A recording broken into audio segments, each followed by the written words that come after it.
Welcome into this episode of the Depths Podcast. I'm your host, Atramentum_X, variety streamer and Lewdtuber. This is episode, checks the thing, 28. Behind the model, IRL Lewdtubing. We are going to be talking to our panel today about the decision to break the immersion, do IRL content along with their Lewdtubing, and sort of what goes into that. So if you're ever possibly considering that or wondering what that thought process looks like, this is the panel for you tonight. With me, as always, is my co-host, Lady Mystique. Say hi, Mystique. Hi, everyone.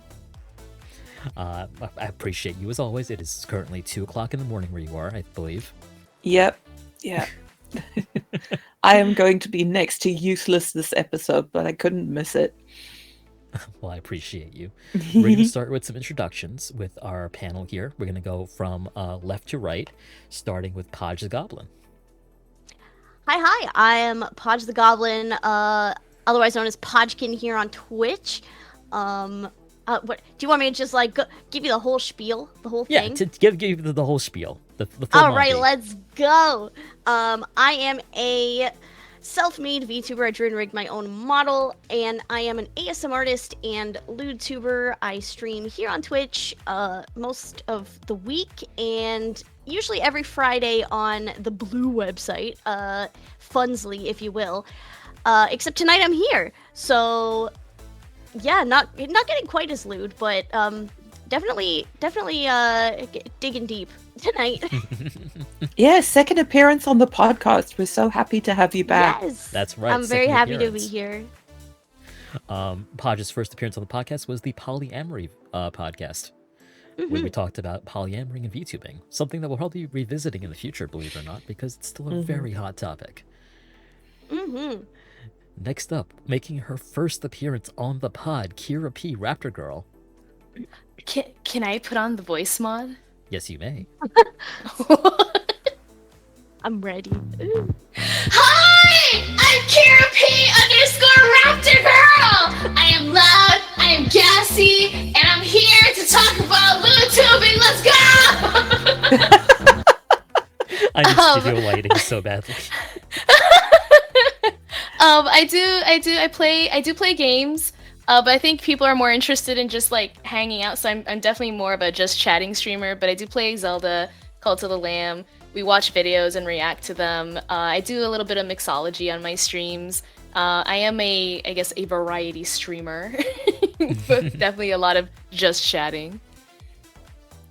Amazing.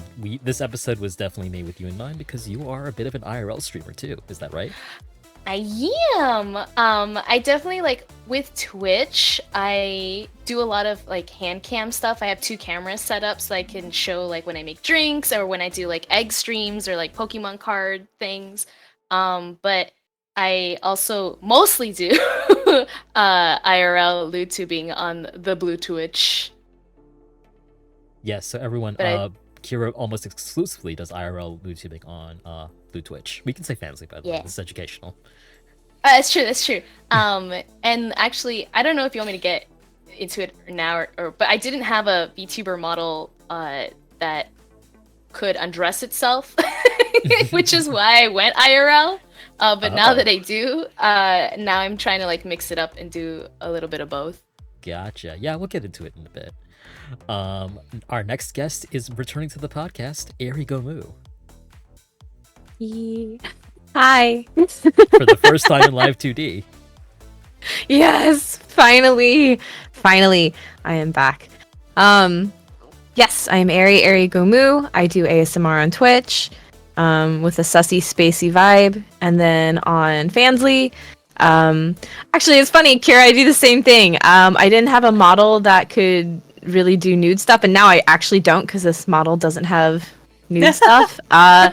So I do primarily IRL, and then eventually I'll have a VR model that does do very nude stuff. Yes! Yay! Then I'll have a mixture more when that's ready. Yes, I'm so excited. All I can say is DPS. Me too, Oh, yes. Let's go! Yes, I can't wait. I'm so excited. Yep, girlfriend experience, comfy, sexy, saucy, Switch, S's. I like S's. Thank you as always, Ari. Ari has appeared on this podcast a few times, and we very much value her input. DPS damage per second, let's go. Yes, exactly. That's what Yeah. I'm gonna need someone to explain that to me later, but DPS is what we were talking about with Mr. Buttplug. The shader in yes, with the colliders. 3D models. It means Yeah. you can feed my model pickles. Yeah, that's what I do Or all put the the time. pickles anywhere. Yeah, I love pickles. I was thinking of you when I said pickle. Yeah. And last but not least, our co-host, Lady Mystique. Hey everyone, I'm Lady Mystique, aka Who's That Pink Bint with Atra. I'm also going to debut in 3D very, very soon. I've had my holes upgraded from DPS to SPS. And yeah, I've recorded some stuff. I'm very excited. I stream here on Twitch and over on Fansly. You can find me, or you can find all my links at ladymystique.tv. Thank you, Mystique. I know you were feeling a bit tired and a bit hoarse today, but I appreciate you making the schlep over here to the studio. Yeah, I love being here. It's cool. So chat, tonight's topic concerns IRL lewdtubing. What that means is essentially is not necessarily making collab content with people in real life, but more showing your body and sort of your IRL self in your content, whether that is streaming, selling pics, selling videos, making porn with other people, and so on. So if you are considering that or having questions about that, feel free to ask them. Be respectful, of course, but I trust you guys that you're mature and you're fans of these lovely content creators here, so that you'll be respectful. There is a mechanism in chat to ask questions, or you can just shout them out, and I will acknowledge them and get to them as we get to them. But to start us out, I will start us with a very sort of basic question. We sort of got touched on already, but whether you started out as a VTuber or not in the online space, were you always planning to make IRL content? What considerations or concerns did you have?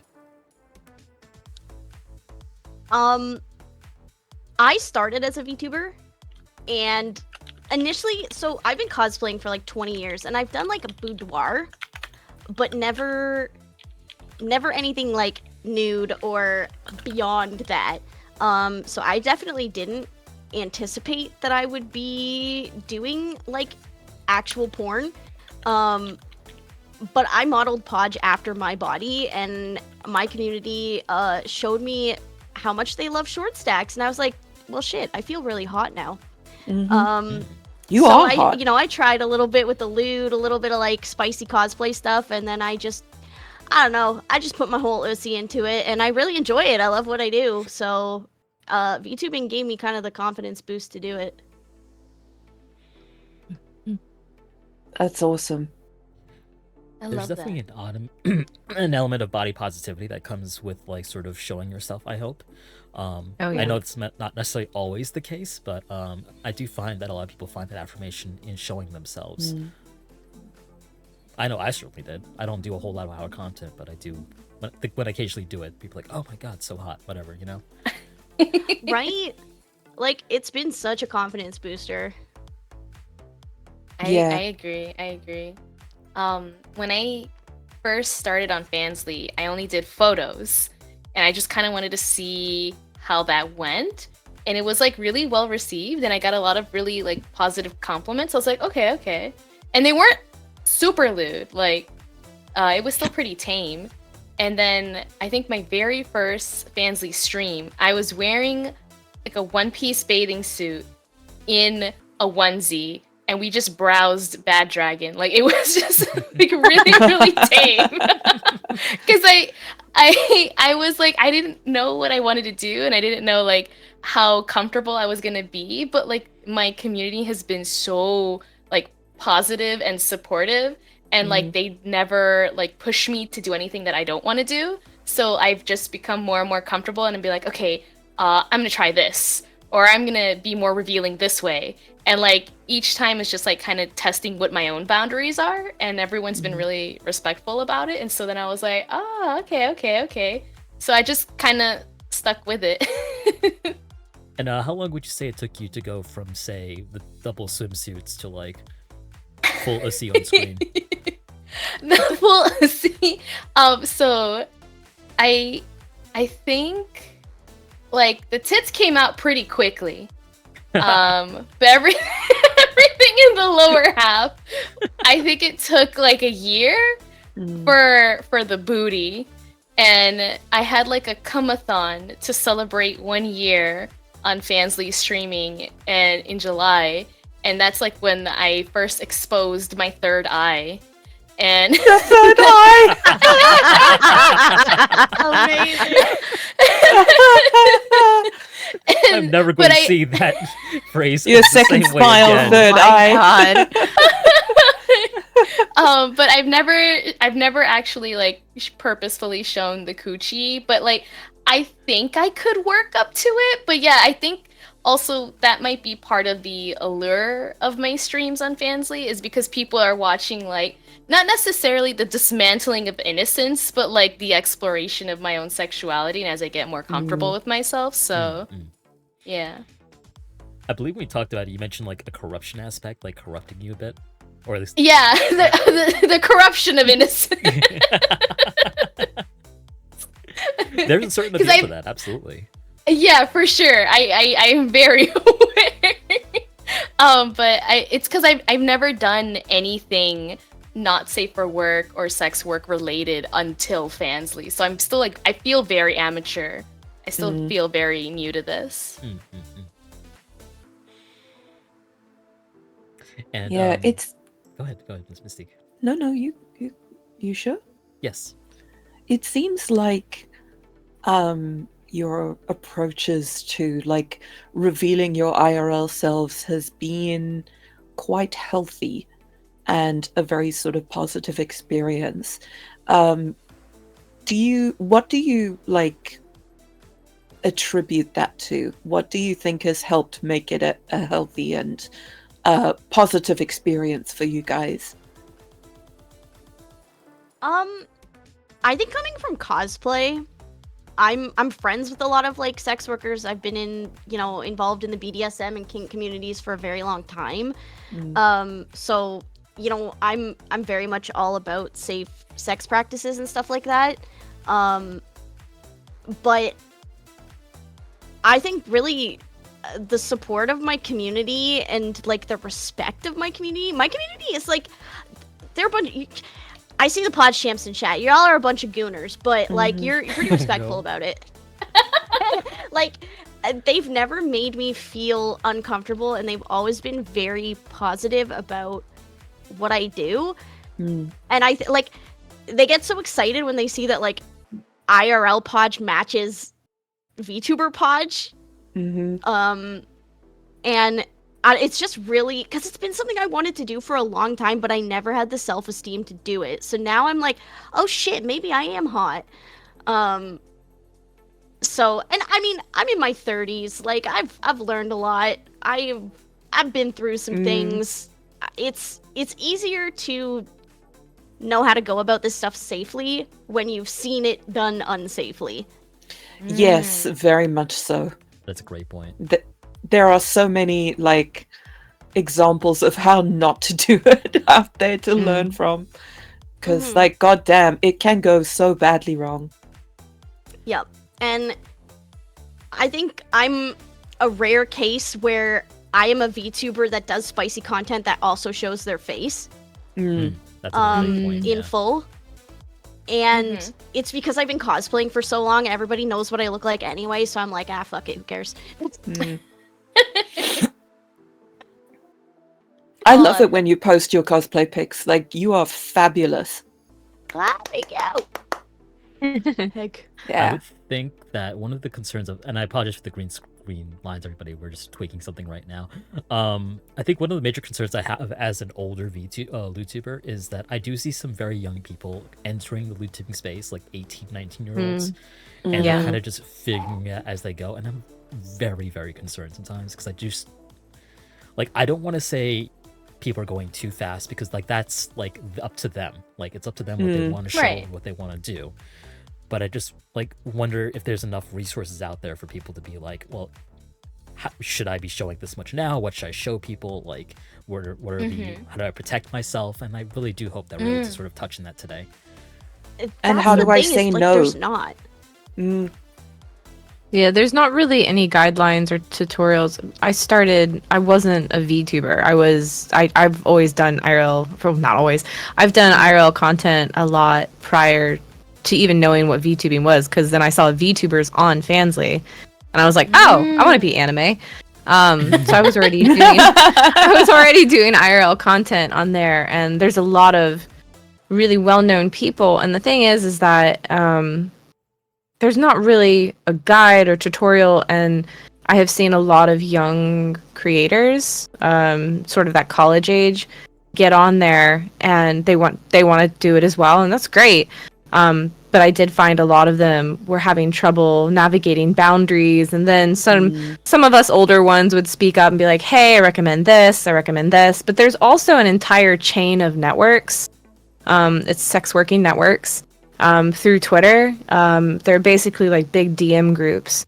They'll support, they'll retweet, they get your content out there, they get you onto other networks, but you also can talk to people within the DM networks and be like, what do you recommend for X, Y, and Z?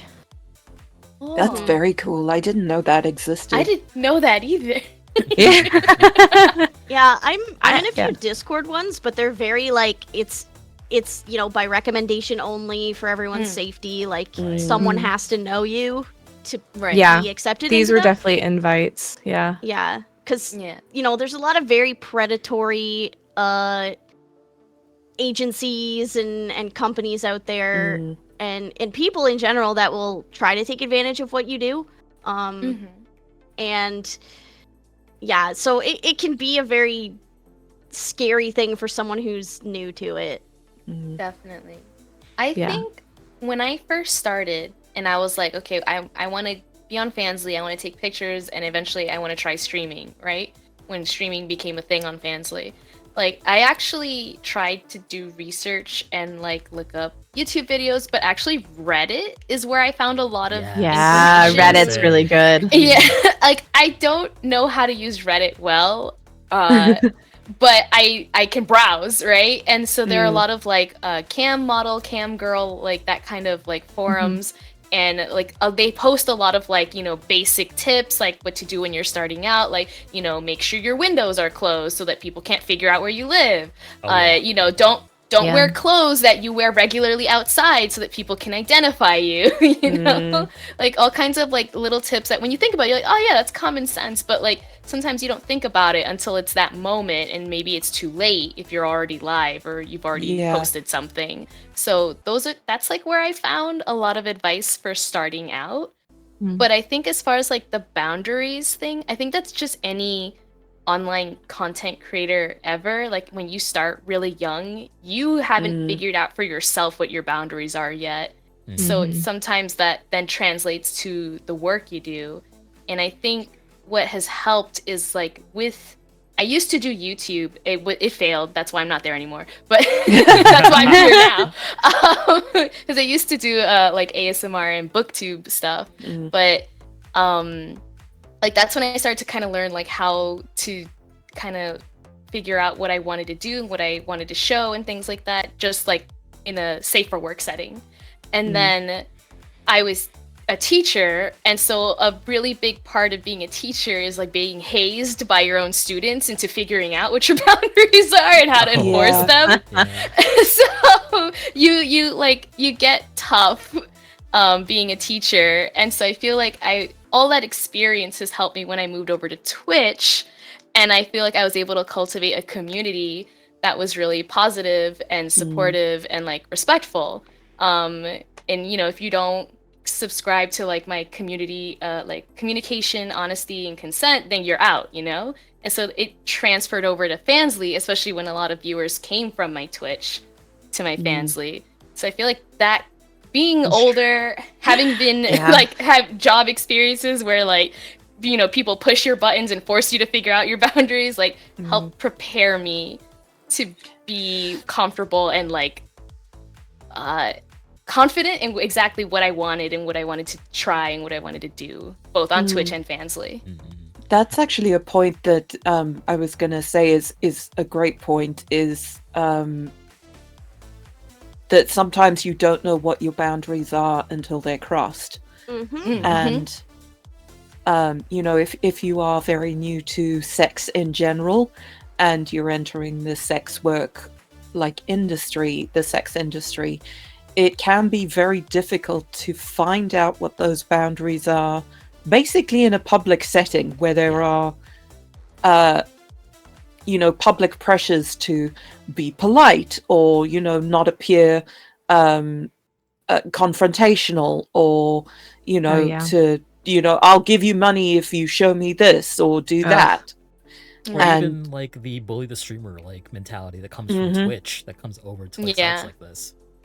Yep, absolutely. I feel so lucky in this respect, but maybe that's just because of how I am. If I've had instances on Fansly, for example, where I've been requested to do a thing, and in that moment I was like, no, actually I don't like that. I'll straight up be like, nope, that's not for me, sorry. And people have generally been respectful, and the block button is free, and I think my community knows that if someone crosses the line, they know what happens. So I haven't had a ton of instances where I'm really squicked out, because I do put my foot down. Yeah. And I'm very firm about it. I feel like sometimes when you have I'm not entirely sure about this, but I think sometimes if you might have a mommy kind of energy, people tend to listen more. That's been my experience, at least. So I'm very switch, but I have actually. This is true. I have an entire Moomy, mommy Moomy cow thing going on. But I mean, they listen, so I don't run into it very often, which I think that might actually, I'm realizing it now. I'm like, oh wait, that might be why, because I always like, why am I not getting haters? Why am I not getting people who are really testing the waters? Now I do have really proactive mods, so that's another part of it. They're very strict. But also the mommy thing, I think. Do not give off a mommy vibe. You're a fun teacher vibe. Yeah, can you imagine a mommy just bursting in and going, "What's up? I'm loud and gassy!" Sounds like my mom. But I think that's kind of the other end of it, is Kira, you're very I find you're very outspoken and you say what you're feeling. So I do. I would I feel comfortable with you in the sense that if something was making you feel icky, that you would say something. The communication seems good. Yeah. And as far as that pressure sometimes, because you're performing live, right? And you don't want to ruin the vibe of your stream, especially if it's something not super egregious that you need to really stop and be like, okay, we need to address this. I think it comes back again to being a teacher. So someone might say, so I've been very used to students asking me to do things that I have to say no to, or asking for feedback, and I have to say a bad thing that they don't want to hear. But you use the sandwich method. Say something nice, then the bad thing, and then a nice thing, right? So it's usually if someone's like, oh, can I, how much to see your pussy, right? And I'm like, oh, I'm so flattered you really want to see it, but I'm just not comfortable right now. But definitely in the future. Do you have a different special request? We have other options. So it's sandwich. Yeah. Oh, God. See, okay, see, on my end, now I have commissions. So usually that kind of question is do you show this? I'm like, well, I got this on the menu, baby. Check it out. But when people come into Twitch, because that's a different beast. I'm very strict about my TOS because I'm terrified of being banned. I've never been banned. I'm super scared. I'm in ASMR. They like to ban those a lot, so I always try to be really careful. But when somebody comes in being like, show me blah, blah, blah, blah, and my mods instantly, they ban it before I even get to see it half the time. Yeah, they're very on site. But then I'll be like, in old days when they could still watch the stream, this worked. Now, not so much. But I'd be like, baby, check out my socials. You're being an idiot. Like, don't do it here. Go over to the site where you can do this. Like, I have an outlet for this. It's not here. I do the same thing, and like I'll double down on it too. I'm like, you all have no reason to act like this here when you can find this content somewhere else. So like, zip it or you're gone. Like Right. that was my wife commented on that. She said, because I asked her the same thing, Podge, and like, she said either they're complete morons or it's not about actually getting that thing. No. It's about Right. them trying to take control. yes, Right. And get Like a rise catcalling out of you. almost. Yeah. And just be in your space, Making you like uncomfortable, imposing on your space. ruining the stream, like the vibe. and now and then it is that like they simply don't know, and then they're like, wait, I can actually see that, and I'm like, yes, you can. Yes! For a nominal fee, you can go to this other website and you can see that. They get shocked over this. They're like, wait a minute, wait, what? And I'm like, yeah, I'm out here with like my cat hanging out. You gotta join. I think just in general, like the vibe that you set for your community tends to reinforce itself. And then it, to some extent, self-polices itself. If you have chat just going wild saying God knows what, then people are going to feel emboldened to say God knows what. But if you have like strong norms and like, you know, everyone's behaving in chat, it tends to make other people behave too. I don't want to make people feel bad at all. So I never really try to. I'm very cautious with unsolicited advice. But I see some people get upset because it is upsetting, you know, to have stuff like that happen on your Twitch stream, especially if you're not a Lewdtuber. But I hate it, but I'm always like, man, if you steal yourself just a little bit and you don't give them that attention, then it happens less. Like they'll be like, oh, I can't get away with it with this person. But I feel like I can't tell people that because like, how can you tell someone not to feel some way, you know? No, you're correct. It's valid. Yeah. Oh, I love And it- making examples out of people. I'm so the opposite of like ignore it and it'll go away. I'm like, all right, we're gonna talk about this. I'm throwing it all on the table. Let's go. Just pin the comment like we're talking about this. It makes me feel good. I have done that. So I do ASMR and I try to make it kind of like ride the line sussy. But like there are sometimes a topic comes up and I'm like, okay, I gotta come out of ASMR for a second. Like I'm in ASMR, but I'm like angrily whispering about like, fuck billionaires. They're so unethical and they're causing like. I remember coming into your stream and you were doing that. I feel like yesterday I was like, We're gonna wake why up the won't Area lurkers. The lurkers 51? are all asleep. I was like, why won't Area 51 let us see the aliens? I'm really mad about it. Let us see the aliens. Putting ASMR. You go into an AR smart stream, she's just talking about our landlord and like landlords in Yeah. general.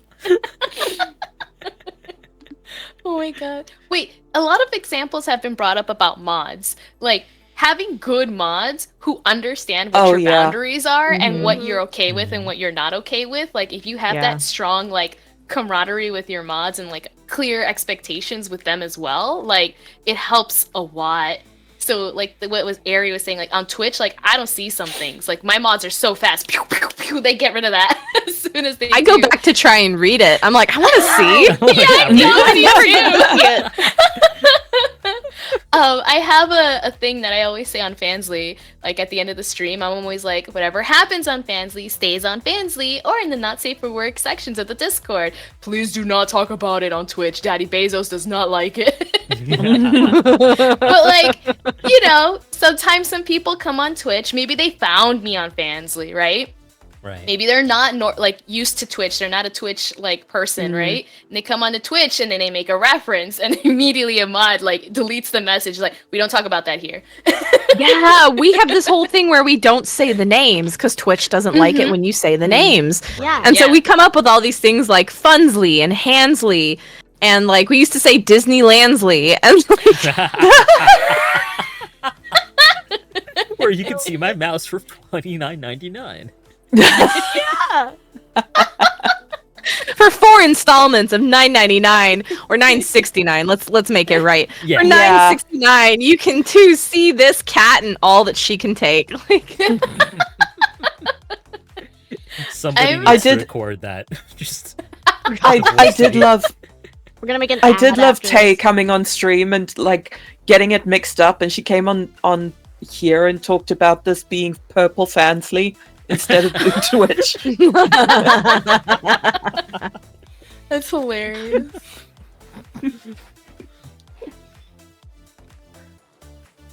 Yeah, that was very funny. Yeah, very much so. Let's go to and again, chat. You may ask questions of our panelists if you have any questions about what has been said so far. So here's a question that I have. How do you deal? Well, we've sort of talked about this, but just bring it back. How do you deal with people, whether maliciously or unintentionally, that push your boundaries and ask to see more than you're willing to share at the time, i.e., genitals, sex acts, and so on? like So I want to talk more I about. tell people him like it is. unintentionally. Oh, I do the sandwich method. So Sandwich flattered, thank you, but no. What about something else? oh god, I'm so rude sometimes. Me too. Just realizing that now. You kind of have to be though, I think, with some people, because you don't make get an it. example and you only have to do it like once or twice for people to get the message. right, true, Yeah, true. I think I stopped being nice after a while because I'm just kind of like, I think at some point I was just kind of like, no, I'm Yeah. not gonna be nice. I'm just gonna My get to the point. my first response is usually, firm but kind, and then my second response, if they push, is listen, motherfucker. Mhm. We don't play like that here. I tell them once, and if they ask again, I may re-explain it because I know sometimes I don't always communicate super clearly, so I'll re-explain it in a different way, shorter, more concise, and then if they're still kind of pushing, I'm like, oh, I'll just block them. Just ignore them. Like, you lost 3 strikes. And- Honestly, I feel like communicating with content folks sometimes is a lot easier for me than sometimes other streamers. Mhm. That's I think that you have to be able to like put those boundaries down when you work in the sex industry though, because otherwise it will eat you alive. Yep. Mhm. yeah. Oh, yeah. Yeah. And yeah. I've found too that people from different like subsets of kink are more polite than others. Mhm. Yes. The feed people are so polite. They're so Yes. nice because everyone dunks on them. So they're just so nice and polite. They're ready to take no for an answer, and then when you give them a yes, they're like, "Happy day," Really? and they're just so kind. can. That's so awesome. Oh my god, the scat people, Oh God, no. they're Yeah. assholes. Literally. Literally. Like, I've only had bad experience. It's like, you're asking me for, like, biohazardous things. You should be prepared for a no. And when you get a no, you should not be mad about it. Like, I realize you probably have a struggle in finding someone to do these things for you, because it is a very niche thing, and we don't Yeah. kink shame, but it is not my kink, and I do not provide it. So accept the no or get blocked. I think it's Podge, also are you doing against Fansly's customs? TOS. Podge, are you doing customs? I do customs from time to time, yeah. I was gonna say, there was an IRL Fansly creator who has an extensive TOS in her customs forum, and I found that that's actually pretty effective for that. Because I used to do that as well, where people would ask me for stuff, and I'd have to explain, no, I'm not doing that. But now I have this TOS form where they have to read through it, and it says, don't ask for this kind of thing.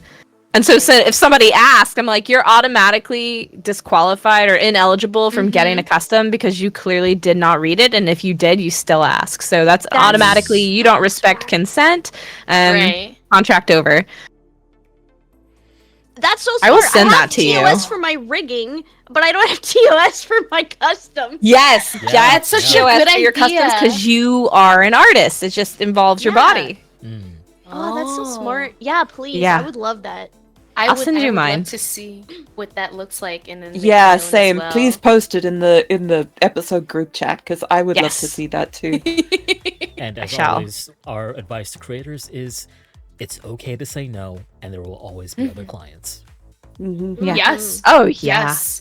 I think this is just also kind of like goes back to like you're never gonna please everyone, so don't even like try to like go stick with what you like to do, what you're comfortable with doing, right?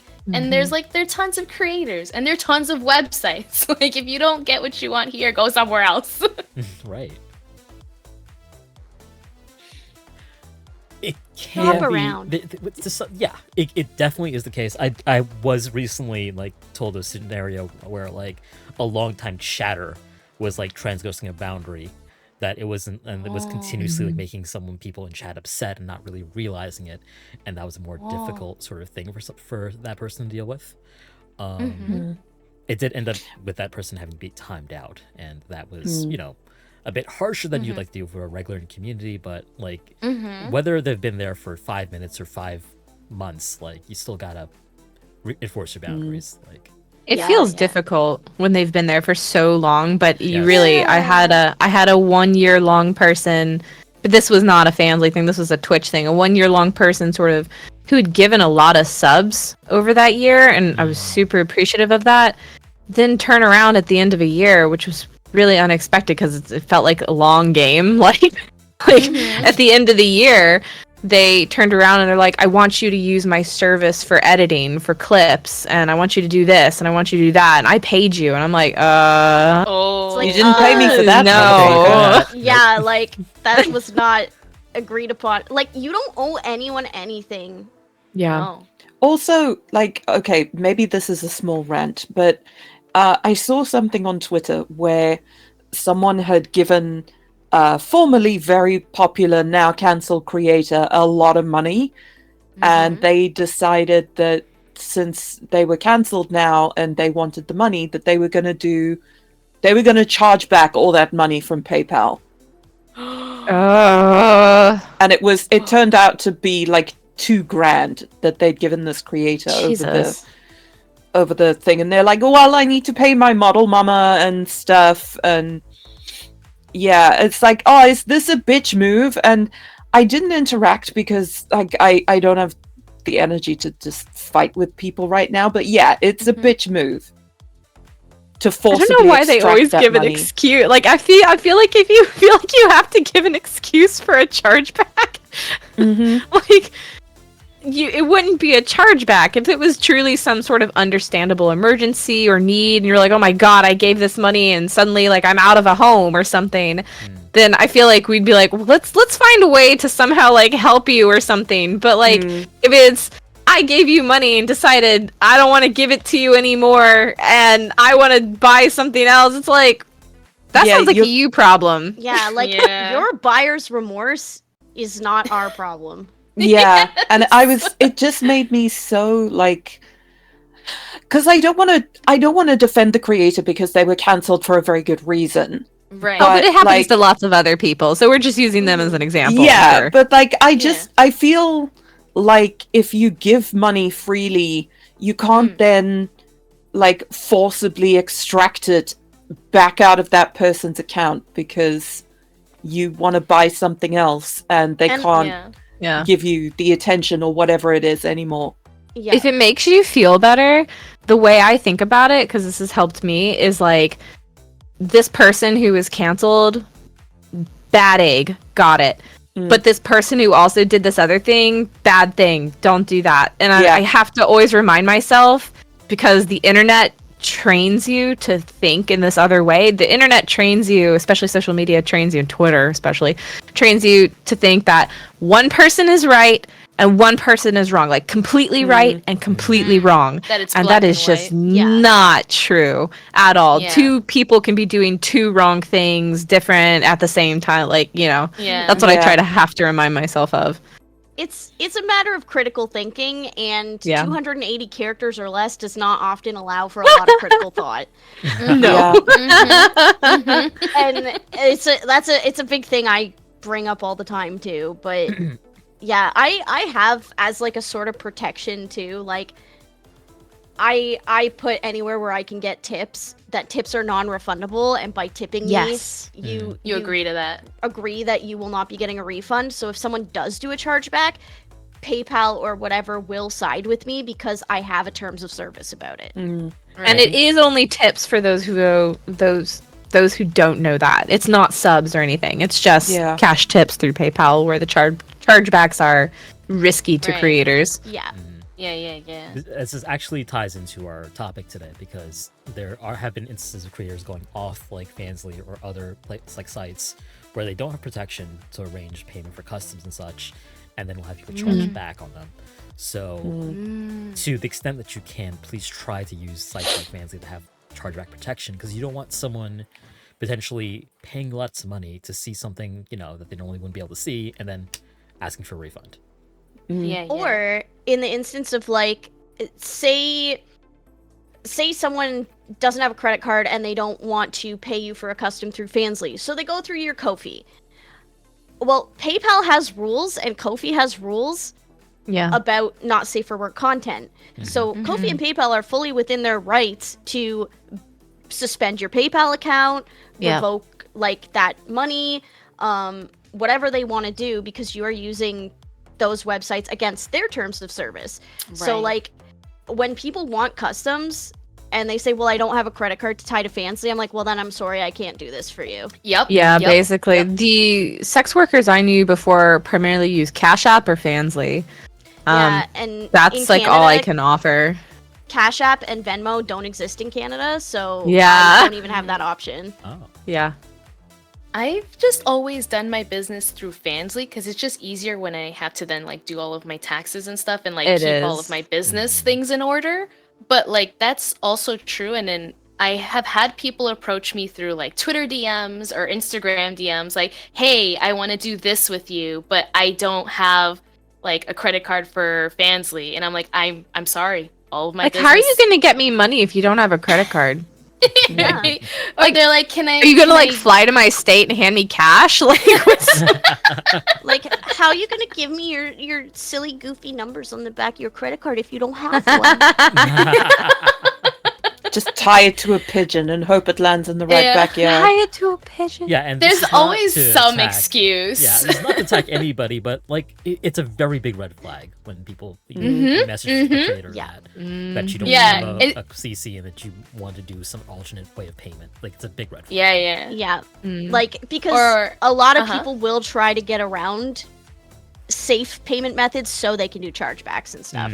I even think speaking about of- it that way. But I've had people try to like conduct business with me in the DMs, and I'm like, nope, I do Yeah. all of this on Fansly. And they're like, oh, but you have a charge for me to send you a message. I'm like, yeah, for a Yes. fucking good reason, because I Yeah. don't need Yes. this. Yes.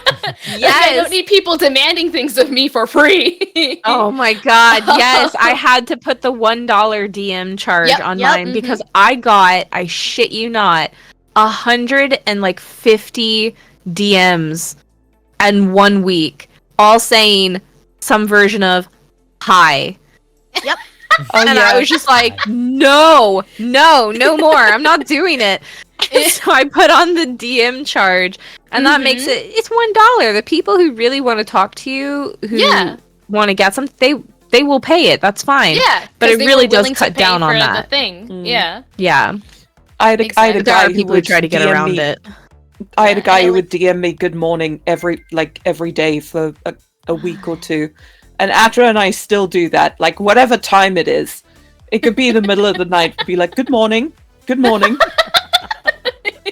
Just capital G, capital M, period.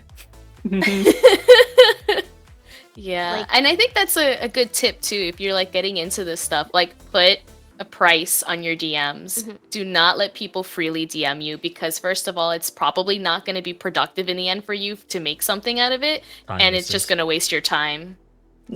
Like, And put a it's- price on yourself and don't go Yeah. below it. Your Oh, time yeah. has Worth it. value, and your sanity has value. Like, this is our business. This is like, you know, you are walking into our storefront. Like, please buy something. Mm-hmm. And if you're browsing, don't ask me to give you stuff for free. Like, I have a Yeah. bunch of free stuff. Yeah.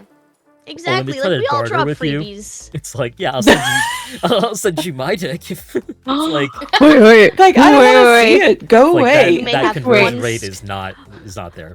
Bestie. My What's favorite, the price my for favorite 1 square that inch of tit?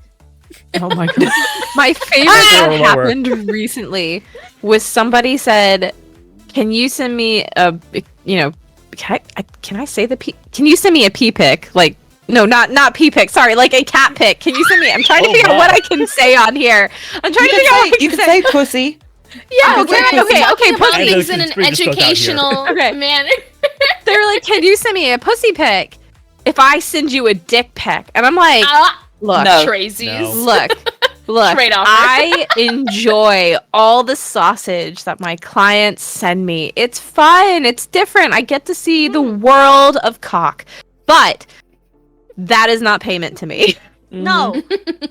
Like, same. I love seeing dick, but penis is abundant and low in value. Mm-hmm. Hey. I mean, it is though. People will just send you that shit. Yeah, people Yeah. send that shit all the time for free. Like, and I don't even want it. Mm-hmm. World of cock, I want to go there, says Chad. Yeah. I would love to go to World of Cock. Start a Fansly. I want consensual. Like, when it's non-consensual penis pictures too, that's even lower in value. I want high-value consensual dick. Yeah. High value consensual cock. I've got to Yes. say, Yeah. now that I'm thinking about it, I said Disney Lansley earlier, and I'm so sorry to say this, but it's Epcock. I want to go to Epcot. I'm To trying to SeaWorld. remember someone asking me Human for World. something. Oh, Mm-hmm. on Fansly, sometimes people come into chat, and like I give a lot of fan service. Like even if you're broke, like you're gonna see some tit, you're gonna see some shit. You know, like well, not actual physical shit. That's against TOS. But like, like you're gonna see things. There's gonna be a lot of fan service. And It's like a there's world like after all.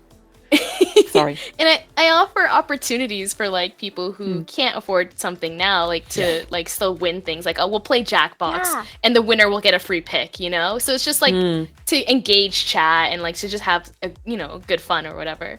But like, That's why oh, sorry. no, you're fine. But like sometimes they'll like continue to demand things for free, and it's like no, or they'll be like, I want to send you my cock, and I'm like, okay, cool, like just DM it to me. Because I know there's a price on my DMs. You have to pay the price. And they're like, oh, like, I can't. Here. And I'm like, oh, well, this is the only place. And then they'll, like, come into my Discord. And they'll be like, Aww. and there's rules. You can't post pictures of yourself, of your No. genitalia in my Discord. And so, like, then they're like, where can I post? And the mods are like, what are you asking for? And they're like, I want to talk to Kira.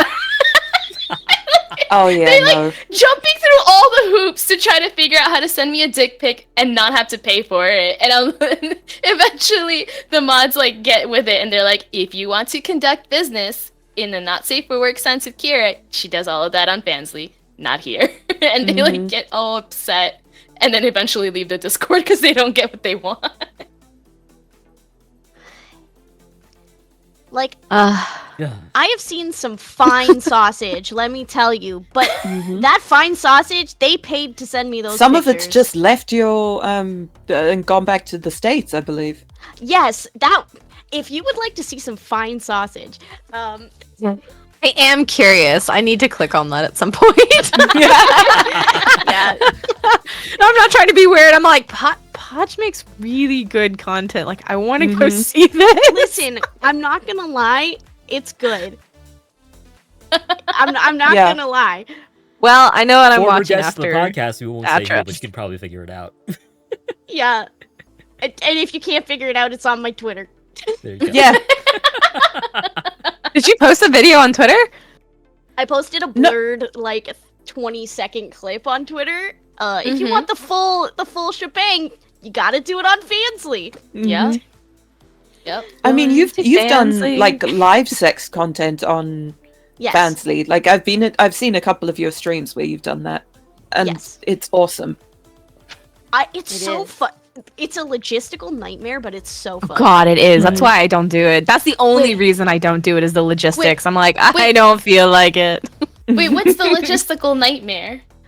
When you Oh, okay, IRL, like live streaming sexual stuff. yeah, just like lights Not and showing faces and yeah, not showing faces Yeah. and lights and knocking Make things sure- over. I've kicked the camera over before. Like, like Oh, I want okay, to the I want to physical setup. invest in lavalier mics specifically for Oh, that. yes! Because Yes, I staying have near them. the mic is so difficult. yes.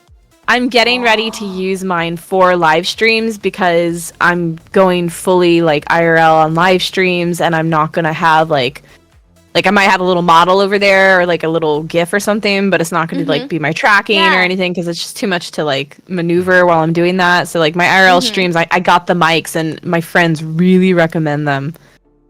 I need to look into that because I do both, where I have my model and myself Mhm. on stream. But then there's like the boom arm with the mic hanging in the picture, and Yeah. it's kind of Yeah. awkward. this is why they have a boom guy normally. That's a good question, actually. Where are you attaching the mic when you're naked? You get a little necklace for it. There's like they do it when they have to mic people in swimsuits. It's Oh. just like a little necklace, and they clip it to the necklace. I should. See, I was think about half-assing this. it. I just like push my shirt up as high, but I leave it like at my shoulders and I clip it on there. Just get a cute choker and put it on the choker. I want to know idea. the logistics. So when I stream IRL, like I have the same mic I use for Twitch, I use for Fansly, and it's just like a regular mic, and it's on an arm. So I just like sit at my desk basically, or I push a couch. I've seen a lot of people do that. like a chase. Yeah. Yeah. And then I huh? So when you do the ring fit, are you just like far away from your desk, or is there another mic? Yeah. around? Okay. Yeah, I'm just far away from my desk, and I just make sure to yell louder. Okay. You know that probably works for you. I am pretty loud. Yeah, I don't do like ASMR-ish kind of stuff, so I'm loud. But Yeah, you don't live with your family or anything. I'm was in a gonna say, situation where I used can to be loud. connected to my neighbors, so I was like, wait a minute, I can't yell. And then for my face, like I do use a mask to kind of partially like obscure it, so it's not like I'm sure if someone really wanted to, they could figure out what my face looked like. But for like the average person, I make it hard enough that they're probably not going to figure it out. Podge for yours, if you no, you show your face, but like okay, it's about I was gonna say for anyone who does like want to like cover part of their face, I've seen a lot of people use the over the mouth face masks to do that, like the cloth ones that are like Yeah. cutely designed and stuff. I've seen a lot of people do that on Fansly. Like the COVID times face mask. COVID mask, yeah. Yeah. Yes. Ah, okay. Yeah, That's what I would use, do too, because I don't show my mouth. I usually. face. Oh my god, it makes it really hard because then like when I went to like TwitchCon and stuff last year, I wanted to wear a mask, but then I wear another mask, and I'm like, I'm gonna sweat my face off.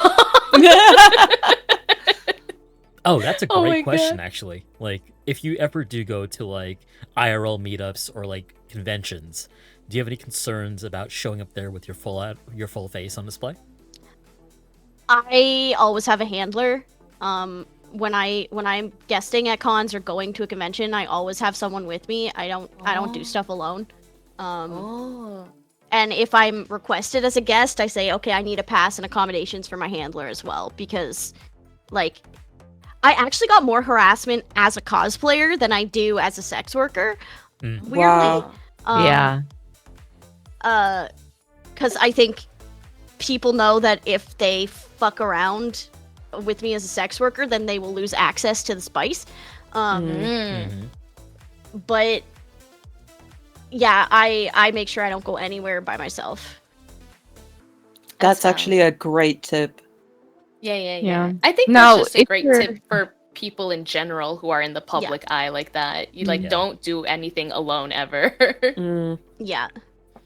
A lot of cons, if you're guesting, there are a number of them that will provide a handler who will then, they already have the accommodations, but they'll usually having that handler. It's like your own personal little bouncer. Like, but again, sometimes when they provide them, they may not do the full job. so like sometimes they slip. Yeah. But yeah, but also like if you're going to cons, like for me, I'll always be in a mask anyways because I can't.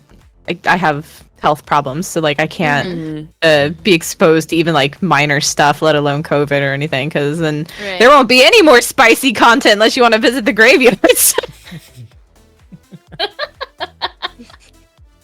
Valid. I think it's a VTuber thing. So like things like the VTuber meetup at TwitchCon last year, or like cons like Offkai, or like cons where there's like a lot of VTubers. Usually, like VTuber to VTuber and like respectful and considerate like viewers will generally, if they take a picture, they ask right first, and then they always like put a sticker over your face because we all are trying to stay mostly anonymous, right? And so we assume the default is anonymity. So we put stickers and we always ask, like, can I take a picture? Where can I post this picture if I want to, you know? And so, like, also, I'm just a very small content creator. So, like, I'm probably not going to be as recognized. But, like, I do carry a mask. So that way, when I am asked to take a picture, like, I can put the mask on for the picture. And then, yeah. That's how I handle it so far. I haven't done cons yet as a VTuber. I think I prefer to do them digitally so I can just keep doing the VTubing thing. But prior to being a VTuber, I was a guest at cons for other weeb purposes for about like 10 years. So, but like back then, like it was just your face was kind of out there anyways. Yeah. Yeah. Yeah, Podge, you would know that because like cosplay. Yes. Yeah. Yeah. And that's again why I'm like, well, people already know what I look like, and I made Podge with the intention that like I would still be doing the cosplay thing in some respect. Right. So I didn't start VTubing to be like, I don't want people to know who I am. Like I started it because I wanted to be a goblin on the internet. And not wear pants when I stream. Oh god. So not have to do the full face of makeup every time. Yep. That does suck. That's the suck part about IRL Lewdtubing. It's like, oh, I gotta do my hair, and I put on eyeliner. I gotta make sure So I just cut it off at like my neck. I'm like, nah. Some fancy streams, I'm like, yeah, it's just coochie cam today. Just because I got like a big zit on my face and I don't want to put makeup on. So feel free to correct me, but this is a question about collabing with people in an IRL sense. But as far as I know, so Kira, you have not done any IRL collaborations with other streamers or content creators. I think for Airy and Podge, it's been your actual partners, I believe. Yeah. Right. Yes. But hypothetically, if you were to make content with another creator who is not a partner or someone you have an established relationship with, how do you sort of navigate and manage that conversation? Like, how would you advise someone do that? Because there's a lot of like boundaries and considerations to take into consideration when you're both VTubers. I think kind of the same as you would handle any collab, like just with more steps. Like any collab that I go into, generally everybody's pretty good with like, okay, what are you okay with talking about? What are you not okay with talking about? What are your boundaries? What are your limits? Like that kind of stuff. It's just, a little more all-encompassing with the sex stuff. I would certainly collab with people who I am not partners with. And I think it's just the same conversation, sitting down, being like, okay, are there things you don't want to be called? Are there ways you don't want to be touched? Like, really getting to know what the other person is okay with. I don't, like, most of the people I would consider collabing with are people that I know well enough that I'm fairly confident I wouldn't make a huge, blunder or something. But yeah, just the same as you would, go through consent in any kind of BDSM or kink setting. That's the best way to describe it, is like Club Met. Yes. Yeah. Yeah, taking steps to safeguard your physical safety as well, in terms of like what type of protection You know, are you okay with using, if you have a latex allergy, for example, like, how are we going to manage, you know, testing, or, you know, whatever the case is. Oh, And true. a lot of I people- require people to show me their negative test. Oh, Yeah. Yes. Yeah. A lot I of my think it's the friends same who were thing- doing this Uh-huh. prior to VTubing, because I had a lot of friends who not only did IRL collabs with other creators, but they also had IRL clients. So like a client would fly somebody out for a weekend or something and then fly them home and stuff like that. With that, I mean, there was a lot that went into it. The testing, vetting, building a long-term sort of client relationship. But then with collab, it kind of worked in the same way. The testing, the building sort of a long-time relationship. It's not quite like VTubing where like sometimes we might collab with someone we don't know totally well. Right. yeah. Right. See how it goes, because it's a low risk sort of, you know, Yeah. there's generally a lower risk You can to leave it, the where this call, is a much basically. higher risk. Yeah. Yeah. Exactly. Yeah. But I think they took a lot of precautions and they were very thoughtful about it. I didn't generally see people doing that unless they were very thoughtful. I did see some instances where people just sort of did it on the fly, and usually there was some sort of issue that followed suit afterwards. It didn't seem to come without problems when they didn't take Right. all these precautions. It's funny, That's how you would have to do it. last episode I was talking in South Africa about like my time in South Africa, and you know, living through the AIDS and HIV crisis, and how testing was normalized every 6 months, whether you were sexually active or not. And you would pin your results to your pin board in your residence room. So when people came in, if you brought people back for a steamy session, like your test result was on display, Yeah. and that Which was is, a like, normal thing. Unthinkable here, because like HIV testing is so stigmatized. Like, you know, Yeah. it's you're meant if you tell people you're doing that, they think you're being risky, or they think that you're Right. irresponsible. That's so. Little lore about me. I spent about 1.5 years doing HIV/AIDS advocacy and supporting programs here in New York City. A lot of it is getting people over the barrier and like normalizing testing, which even 30 years after the epidemic ravaged the city, people still have reservations about getting tested. Wild. I just realized you and I might actually have a personal connection. Possibly. We'll DM you that afterwards. But Small yeah, one world. thing I wanted to mention about making content is make sure that you are on the same page with your partner, where that content yeah. can be posted, where it can be promoted, and what you can show and for how much, because you don't want a situation where someone's putting it on like Twitter, for example.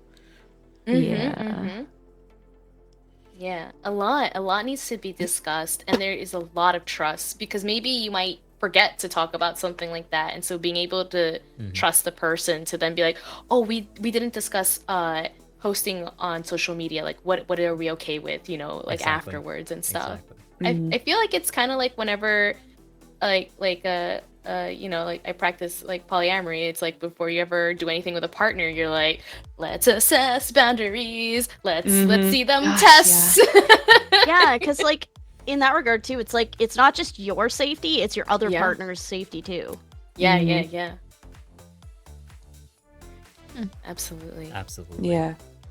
And some people are like, I've literally been asked verbatim, like, does your husband know how you conduct yourself? And I was like, Oh my god.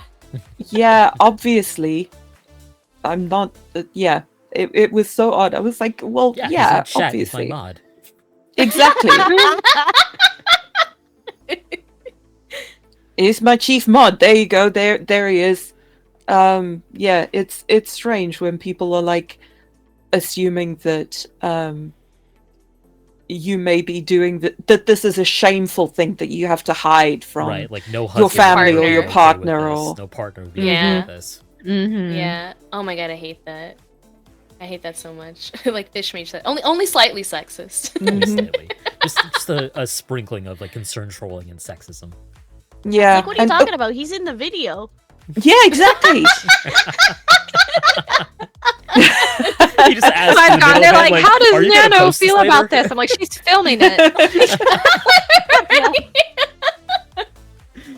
Here's a question from Mr. Goog actually about IRL.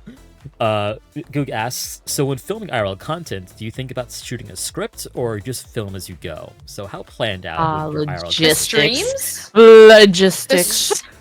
Like the live stream or like recorded content? recorded content? Um, I've done both. yeah, both. Like with my partner, I try not to do a script because, you know, we already have the chemistry and we know what's natural between us. Like we'll kind of like, you know, zhuzh it up a bit and be a little more vocal, or like, you know, in the middle of something, be like, oh, I have an idea. Let's do it like this. But for the most part, we're just, you know, doing our thing. And I know my community enjoys like sort of the realism of that. But I think if I was working with like someone for like a kink scene or like a certain fetish, then I'd maybe have a loose script just to make sure we like hit all the marks we want to hit. Yeah. It depends on the chemistry with the person and what you're looking to get out of it. Yeah, I had somebody who it was foot content and he wanted very specific things to be said, done. There was a lot to include. So that gets more scripted. Versus someone's like play with your pussy or something. It's just like, oh, okay, yeah, freestyle there's the no pussy. script there. Like it's Right. freestyle. Yeah. Yeah, I think it just depends on if it's something like commissioned. Usually the person will kind of dictate like what they want or what they don't want.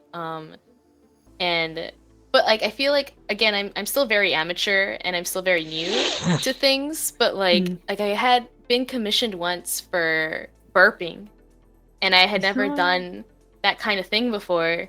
And I was like, yeah, I can burp, but like what actually goes into recording an MP3 for you with the focus on burping? And then I just asked, and like I'm very, very honest. I'm like, hi, I've not done this before, but I'm really excited to do it for you. Like so I'm like, what do you want me to say anything? Is there a script like that you want, or do you want me to write something?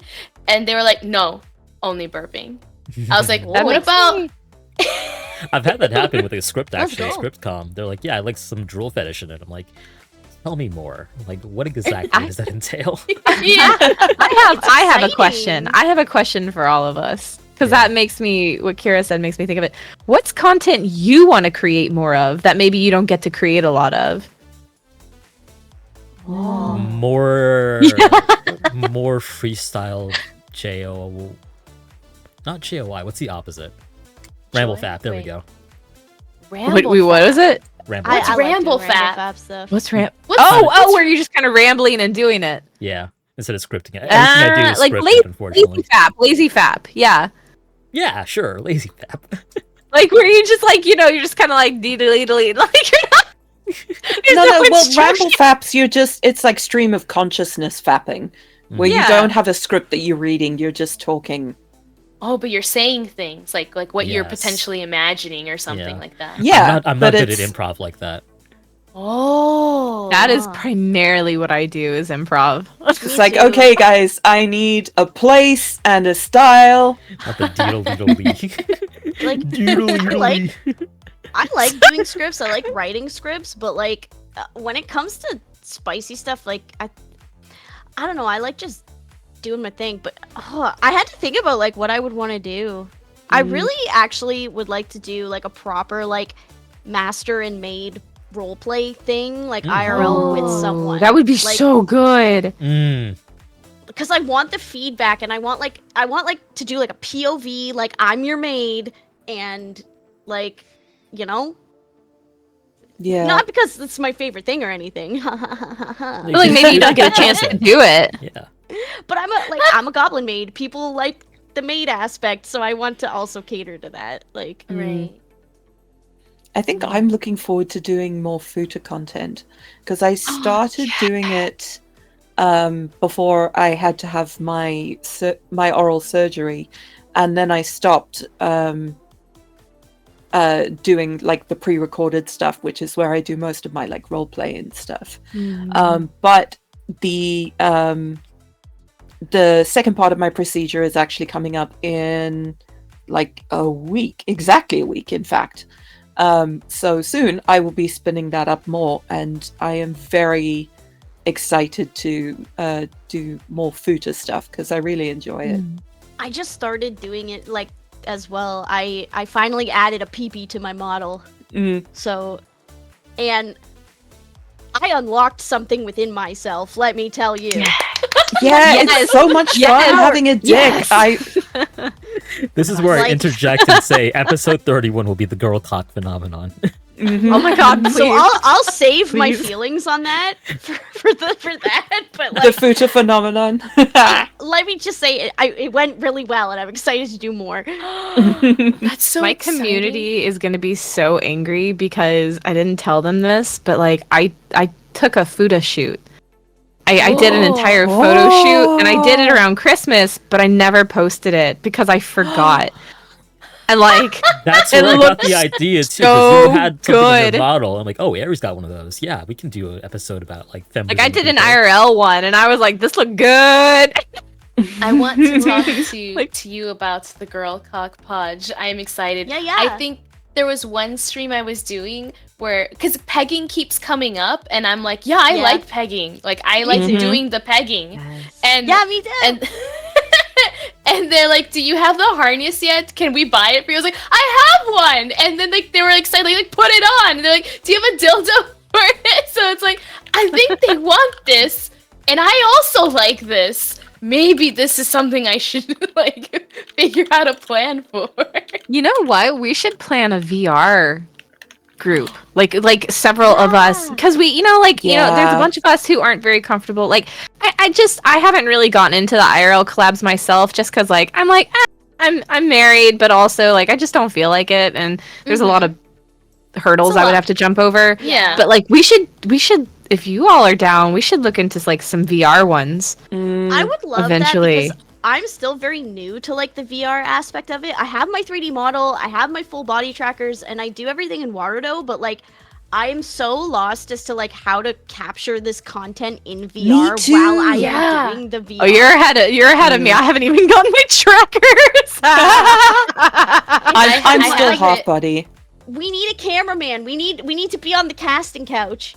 Atra, you know what to do. I was about to say Well, I was Actually, going to say episode 30 will have Papa Welsh back here, who is a cameraman, but yes, I will help with that. Let's Oh go. my god, that's exciting. This actually wouldn't be the first episode group who did something like that. there was an episode very early on where one of the participants was like, "You guys are awesome. We should have an orgy." And To clarify, I just want the cute guest girls. had the orgy, not me. yeah, Just want like cute girls to touch Atra, my cute girl dick. yeah, Atra was not didn't participate, but we did. We got together in VR and we did, and that Oh my group God, chat that's is still going.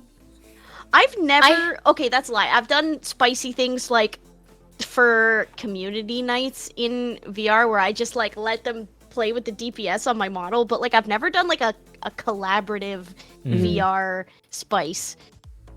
I added a fuck machine to my model, so like my model has a fuck machine with a world constraint, Oh, this so was it can be actually- used by other people as well as me, and like moved around the world and stuff. Whoa. This I'm was right the- there. Amazing. This was one of the first questions asked in the pod, actually. What's the difference between DPS and SPS, by the way? I'm SPS still not is entirely sure, but SPS is like the new version. SPS has it's better colliders and like it's Oh, just an shit. overall upgrade to DPS.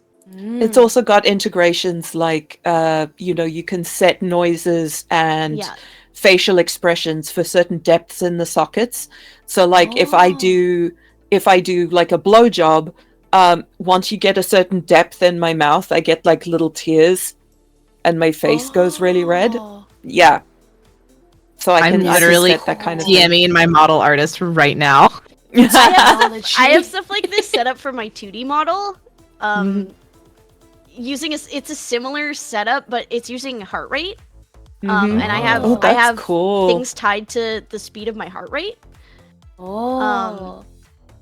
So I'm working on some things to That's try exciting. and make Lewdtubing a little more interesting for people. That's exciting. Yeah, Raina the mouse is talking about this. exciting. Her rigger like actually did some complex things like for blowjobs that we haven't seen before.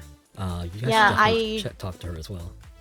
Oh, that's I would love to exciting. show you, but I can't on this website. We occasionally after. do streams on Blue Disneyland, but Blue Disneyland. so the girl cock episode will be on Fansly, obviously. So Yeah. You know, there are worlds in the program that we use for these things, with like studio setups. So VR? yeah, Mhm. Yeah. Oh, okay. there are VR worlds with studio setups where we could That's so cool. do demos and stuff with lights and like switchboards to control the worlds, like lighting and sound and shit. That's It's super cool. awesome. There's props, there's lighting. Love Mystique that. showed me the other day. I I got got, try these um, things because I have the VR headset and trackers and a 3D model. Not a sexy 3D model, but I want to try things. I'm only half body right now. I got an artist and I can share it with you guys. So my artist made me a VR world. It has Ooh. what you're talking about, the props and the interactive stuff and everything. We basically made me like a sex lounge. Oh, I love that. I actually bought. Huh? Oh no, I was gonna say that's amazing. I bought access to like some Patreon only like sex worlds, but having your own one must be incredible. I like it. There's a hot tub where you can sit in there and look out into space. Oh my I god! love that! Please show me. Yes. Yeah. We'll go visit. I can just invite you Yeah. there. That sounds so nice. Mystique got me a model too. It has a big old floppy dick. Hell yeah. I want a dick. That's well that. That's Oh no, I like saw fun. somebody I in wanna chat make was talking about content. like oh yeah. Somebody was talking about futa versus like actual like girl cock and things like And that trans and the people. trans Mm. position. Like Yes. so I'm Nuances. non-binary and I'm intersex and like I would rob a bank to have a cock in addition to a vagina. Right? Like I want Me both. too. Me too. Oh my god! Same. Like, I'm gonna tell you, every sexy dream I have both, Yes. Mhm. Oh. and I sleep a lot. I remember. I will say, I definitely remember when them- we get to the episode, we will be talking about being trans versus, futa versus like some more harmful stereotypes and deconstructing that as well, and hopefully having a Yes. trans Right. guest as well on that pod. Media literacy. Basically, Yeah. yes. Yeah. Yeah. We want to I'm working on- demortify it also. Mm-mm. I'm working on Mhm. explainer videos for like the genderqueer and the furry and this one. What Yeah. were we talking We're about? still working on Who the, am on the on the wording because it's tricky wording, but Who am I? Who are you? the How girl did you cock get in my phenomenon house? is what we're on right now. Yeah.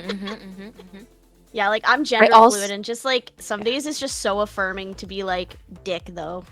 Mhm. Yes. And that's what's great about VTubing. Some people can get a male model with a PP and be like, yeah, this is me today, and I feel like this is a better expression of myself. Yep. Yeah. Mhm.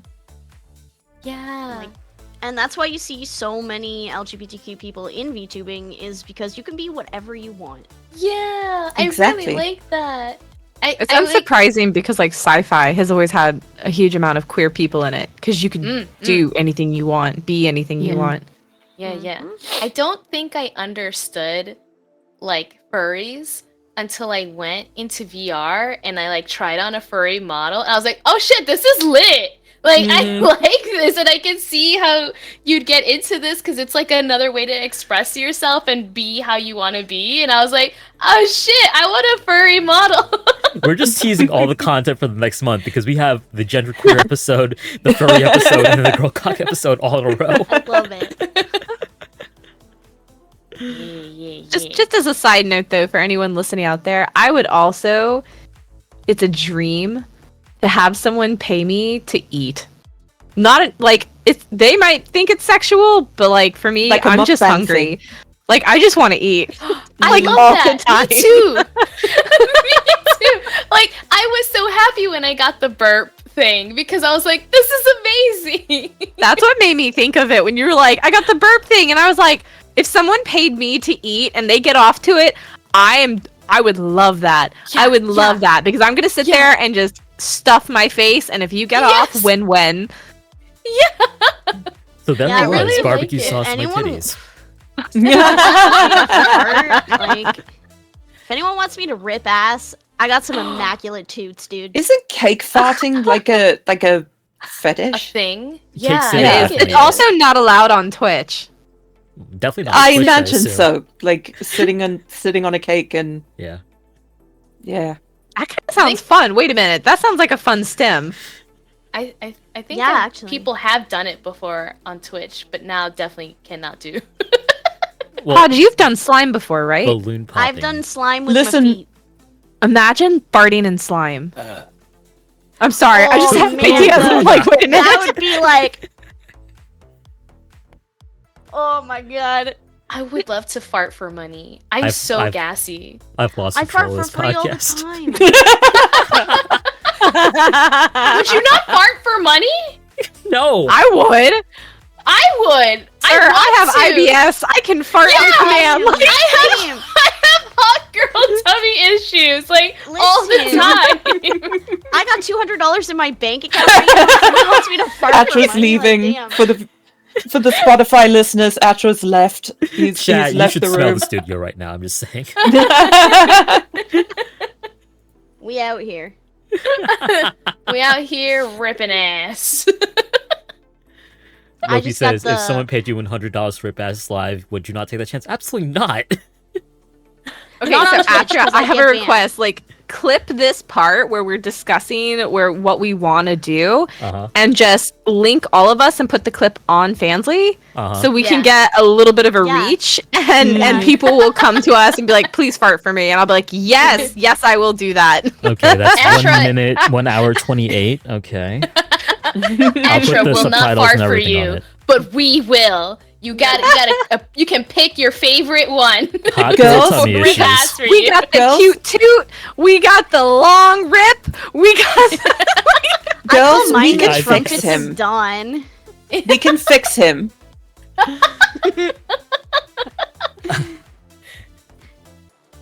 So there was a question in chat from Zero Shot 123. So anyway, For friends who do lewd work that deal with this, how do you handle the mental stress that comes from this work? So how do you self-care when doing IRL content? Mental stress. And do you Sis. find that it is more stressful than doing VTuber We content? laugh. Wait, can I piss? But I'll be listening. But I won't be Yeah. here. Yeah, go I'm to gonna the go to the loo. bathroom. That's fine. Yeah, Okay. go yeah, piss, don't girl. be here. Go piss, Raptor Girl. I actually really like that this was asked because like recently, well, in the last couple months, I did a Fansly stream where chat really went hard on me, Mhm. and I had very severe like Drop. drop after. Right, stream drop. And the after, like, I live alone. There's no aftercare. There's no aftercare for me. And my partners were asleep, and I just had to go to bed, and I cuddled my cat a little bit, but like, I had a really hard time. And so now I try to like make a cup of tea after, or have a bath, or do something that's just like generally relaxing. But yeah, it's tough. It just is tough sometimes. Like, there's no really getting around it. Aftercare is a need, and when you don't get it, especially when, you know, a couple hundred people are literally pushing your buttons for 3 hours, like, it can be pretty rough. I want people to realize that stream drop is a thing. It's valid to experience it. And even if you're not like in a submissive position in that stream, it's still like your mentals can still take a hit after you hit stop streaming. Like, Wait, so just to clarify, because I hadn't heard the term stream drop before, it just I made means... it up. Oh, okay. Oh, I like it though. Like it's like, oh, I'm glad there's a name for it. Damn it, Atra. But like, you need the time to decompress afterwards. Yeah, it is the same as like sub drop spent. or like just doing anything lewd and then sort of like cutting out of that space and feeling like a mental tiredness and maybe even a bit of like self-loathing, depending on how you feel about that the makes content. so Or much sadness. sense now. Self-loathing for me. It was like Well, for me, it is, trying but to yes. bring myself back to like level and I mean I get dom drop too, but like it's just trying to get back to that level place and have, you know, someone dote on you and be kind to you afterwards, after, you know, several hours of people being rough with you. Like I think mine ends And up being sometimes- I'm overstimulated. So like I Yeah, I that too. kind of zone out and dissociate basically. I'm trying to And think. Oh, no, Sometimes go it can ahead. be like sadness or just feeling destabilized Little and blue, Yeah. yeah. vulnerable, and it can be lewd or non-lewd, but yeah, the drop is real, and I think viewers also need to understand that, like, when you get off stream, you're not going to be there and interacting like the second you've finished stream. Like, there is self-care involved. Very Well, exhausting, God. Am I especially still with making high... sense? No, you are. I'm You so are. tired. No, you Like, are. It's it- I'm listening because I've never heard of sub drop or dom drop either. And I'm sorry, I interrupted you, Atra. Go ahead. Oh, no. This is actually a very important point. We should probably define what sub drop and dom drop are. The way I understand it, and feel free to correct me because I'm not as versed as everybody in BDSM, but sub drop and dom drop is the feeling of getting out of a dom space or subspace and needing to be cared for to bring yourself back to where you are. There are very many reasons why you may experience sub drop or dom drop after a thing. The reasons vary from, you know, internalized trauma. It can be because of, you know, feeling a certain way about what you just did, or just in general feeling emotionally vulnerable after having done a very intimate act. and as well, like the chemicals in your body are all over the place when you're done with that. Like like when you are orgasming, the chemicals in your body are doing things that they're not doing on the regular. So like, to bring yourself back to level, sometimes you need like that little extra like check-in and attention and like safety almost. Like, Yeah.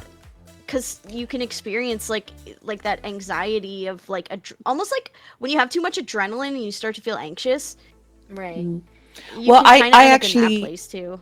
Speaking of adrenaline, there is actually a physiological explanation for it, where adrenaline is produced during not just orgasm, but like during orgasm, as Podge was saying, but also in thrilling situations or situations where you are in an excited state. And adrenaline is regulated by the hormone, not estrogen. The diabetic one. Insulin? Remind me. Insulin, thank you, not estrogen. So epinephrine. So what happens is Please don't that EpiPen yourself. once you are out of that sort of situation that is causing you to feel exhilarated, or, you know, out of the situation where you are having sex or orgasming or being vulnerable, your insulin will spike to deal with all of the adrenaline in your system. Wait, is that why I fall asleep? Yeah, because your Oh, blood sugar fuck! level will drop, and then you produce like more adrenaline to kind of go back up, and then it overcompensates and like lessens over time. So it kind of like goes boing until you reach a happy medium again. And then imagine editing your VOD in like the space. Yeah. Oh, God. And And you gotta then- clean up and a clean up. Yeah, and that like Yeah. activates your sympathetic and parasympathetic nervous systems, which are, you know, responsible for your fight or flight and dealing with those kind of vulnerable situations where it can make you feel weepy, or like needing to be alone. So yeah, that's the physiological side of it. That's Yeah, a great explanation. Thank you for that. Yeah. It is not uncommon to kind of feel like shit after a Fansly stream. Mm-hmm. Oh. Well, my And that's DMs why. are always open if any of you all ever need anybody, Thank you. like just for comfort. Ari is I- like the most comforting person. I love talking to There's a reason behind that, but like I don't want to say it on stream because I feel like it's a complete downer. I just got ripped into therapy today, and I was like, oh god damn it.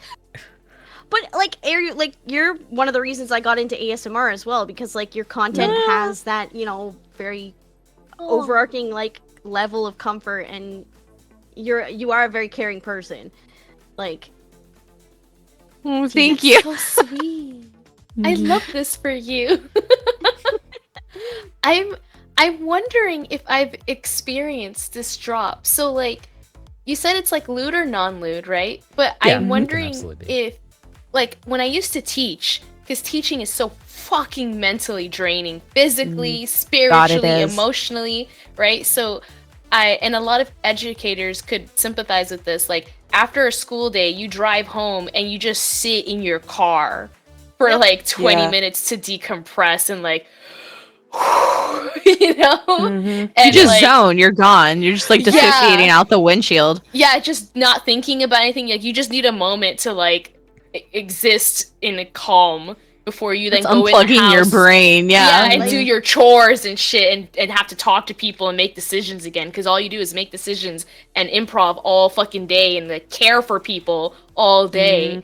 And when I started streaming on Twitch as like a hobby to give me something to do and like something to take my mind off of work, and like I didn't feel drained after streaming, and a lot of people I would talk to would be like, oh yeah, I'm always so tired after stream, and I'm like, I'm okay. And now I'm wondering it's because of I wasn't okay. Like the stress and the anxiety was so high at work, like relative to streaming. I'm like, I'm fine because I haven't been run through the ringer like I like work used to. I Very cannot. possibly. I can't provide like actual like counseling or anything. I'm not a registered counselor, but there was something I came across in psychology when I was doing that research that suggested there's ass loads of anxiety coping mechanisms. One of them was related to introversion and extroversion, and that there were extrovert introvert coping mechanisms for anxiety. So one of the things you said made me actually think about something I had read about someone was having anxiety and their coping mechanism were these highly extroverted sort of feelings and activities, Right. and that recharged them. Basically was that extroversion. Yeah. That's Made how me I think feel. of that. Like I'm like streaming gives me energy more than it takes it away, and I feel that with Fansly as well. Like I stream on there and like I'm like physically tired because I'm physically doing a lot more than when I'm just on Ring fit Twitch. for one. But yeah, like I literally do workout streams, right? And then I come and then it's like, so it's a lot. But like I don't feel that drop, I guess, or at least I haven't yet. it's We're the it's not same, an Kira. all the time thing for me either. Like Mhm. I can probably count on one hand the number of times I've finished a stream and been like, huh. But Right. like for the most part, like I my community knows it. I always say my Fansly streams are my favorite because I get to be like as me as I want to be, and I'm always so hyped to do them. But yeah, like sometimes it's like the perfect cocktail of circumstances occurs, and Right. you finish that stream and you're like, I need a hug. Yeah, no, valid. Yeah. It's like not even that you're upset, like you're not even upset, you just need some sort of like physical reassurance that you are still alive on this planet. It's a You need an whiplash anchor and some grounding Yeah. and like from comfort. going Yeah. to like Grounding is the streaming perfect word. to like tens of people or hundreds of people, even if you're very popular, to hitting end stream and you're alone, like especially if you live alone and don't have a partner with you, like. And skin hunger is absolutely a thing. Like, Oh yeah, skin-on-skin contact and meaningful physical contact releases oxytocin, which is an endorphin and the bonding hormone. It's why skin-to-skin contact with newborn babies is so important for both mother and baby, because it releases oxytocin. And it is a different chemical produced in a different part of your body, and works differently to the adrenaline insulin cycle that we were talking about earlier. So it can actually be a very soothing thing, and that's why people may need like physical contact, or alternatively no physical contact. That's Right, because that's it's like another thing. too overwhelming or something. Yeah. Does hugging Like, your dog count? yeah. Absolutely, yeah. That can give you Absolutely. good feelings and comfort. Okay, because I smother my animal all the time. Oh, As yeah. a form of comfort. Oh yeah, like There's so many different things you could do. I'll just lay down with my cat, and he's like, "Please get out of my personal space." I'm like, "But I love you." Gary. Also, Podge, I hope you didn't feel like I was railroading your points. The intent was no. to add to them. No, absolutely. Like I'm glad you were able to explain it in a more thorough way than I can. But yeah, that was basically like what I was getting at. Like it's a physiological thing, but yeah, like damn, I hug my cat all the time. I Yeah. was even going to mention, like, because I do rescue work, which is very emotionally draining and very physically draining. I have had days where, like, so I'll just go back to the hotel and just be in the shower, just like silently letting the water hit me. And there's some days where I'm literally just at the last 10 minutes just petting a dog and like trying not to cry, like, Yep. yeah, because of how like emotional. We all need some love. We need hugs and pets and praise and a moment to just unplug. Yeah. Yeah. The conventional wisdom is you need a minimum of 4 instances of meaningful touch a day to stave off skin hunger. Well, shit, I am in a deficit. Mm-hmm. Oh my god. Well, I take the New York City subways to get 3 out of 4 every day. So I need to tell Getty to get God. back here. She can't stream anybody? I mean, what? Ugh. Get in. Come back. come back. It's a work thing. It's a work thing! Would you fart You're on my the emotional subway for support money? person.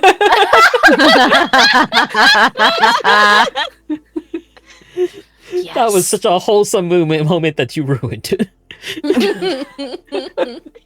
I need my emotional support overlord.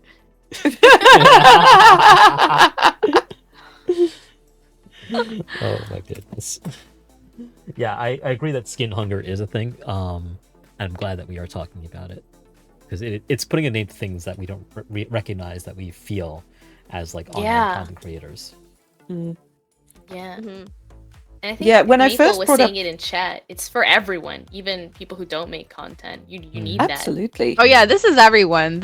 And I think we're gonna feel it way more socially, just given circumstances, pressures, a lot of different things people are experiencing. Late stage capitalism, and and I think that really, Mm. Yeah. that's was a big reason why I started what I did. The 2 years ago, as soon as I hit affiliate and I could add redeems, the first thing I did was I added a praise, because I was like, we all need praise. That was what I always said, and I'm like, I'm very solidly firm in that belief. I'm Yep. just solidly firm. Yeah, that's what put extra mustard on my praise. I just like tell them like it's labeled good boy, good girl. It's like I will tell you why you're a good girl, like Yeah, and to the like, extent that I know you. as content creators too, like we spend a lot of time being extremely social, but also alone. Like Yes. we're alone, being social on the internet. So I Yeah. think sometimes we take for granted how helpful it is to actually have real people around you. Like it's wonderful to be able to make all these connections online and do things like this. But then at the end of the stream, you end the call and you're by yourself. Yeah. And that can be rough. And like what Ari was saying, that's why part of why I love doing ASMR is like it kind of does give you that little more of a comforting feeling, both for your community and yourself. The proximity is kind of there. The intimacy is there. Intimacy. Yeah, it's intimate, right? Yes. And I that has been huge for me. Yeah. It brings out my inner social nerd as well, because I want to go on a tear about like the erosion of free public spaces and how we're increasingly like bound to our computers in our homes, and there's so few places where you can go and hang out where you don't need to pay to be there or have like a purpose for being there. That's why I literally have an offline book club hiking group in Japanese, like exchange group. Without doxing I'm sorry, did you myself. say book club, hiking, and Japanese? Yeah, right. Not all at once. There's Not all 3 at different once, groups. usually. Okay. That's very I was like, this sounds awesome. I want to I do hike all to the those at top of this once. mountain and talk about these books in Japanese. Without doxing but myself, also I it's kinda hella wanna, like, specific join. activity. Yeah, you're right, Mishmash. Let me shut my fucking mouth.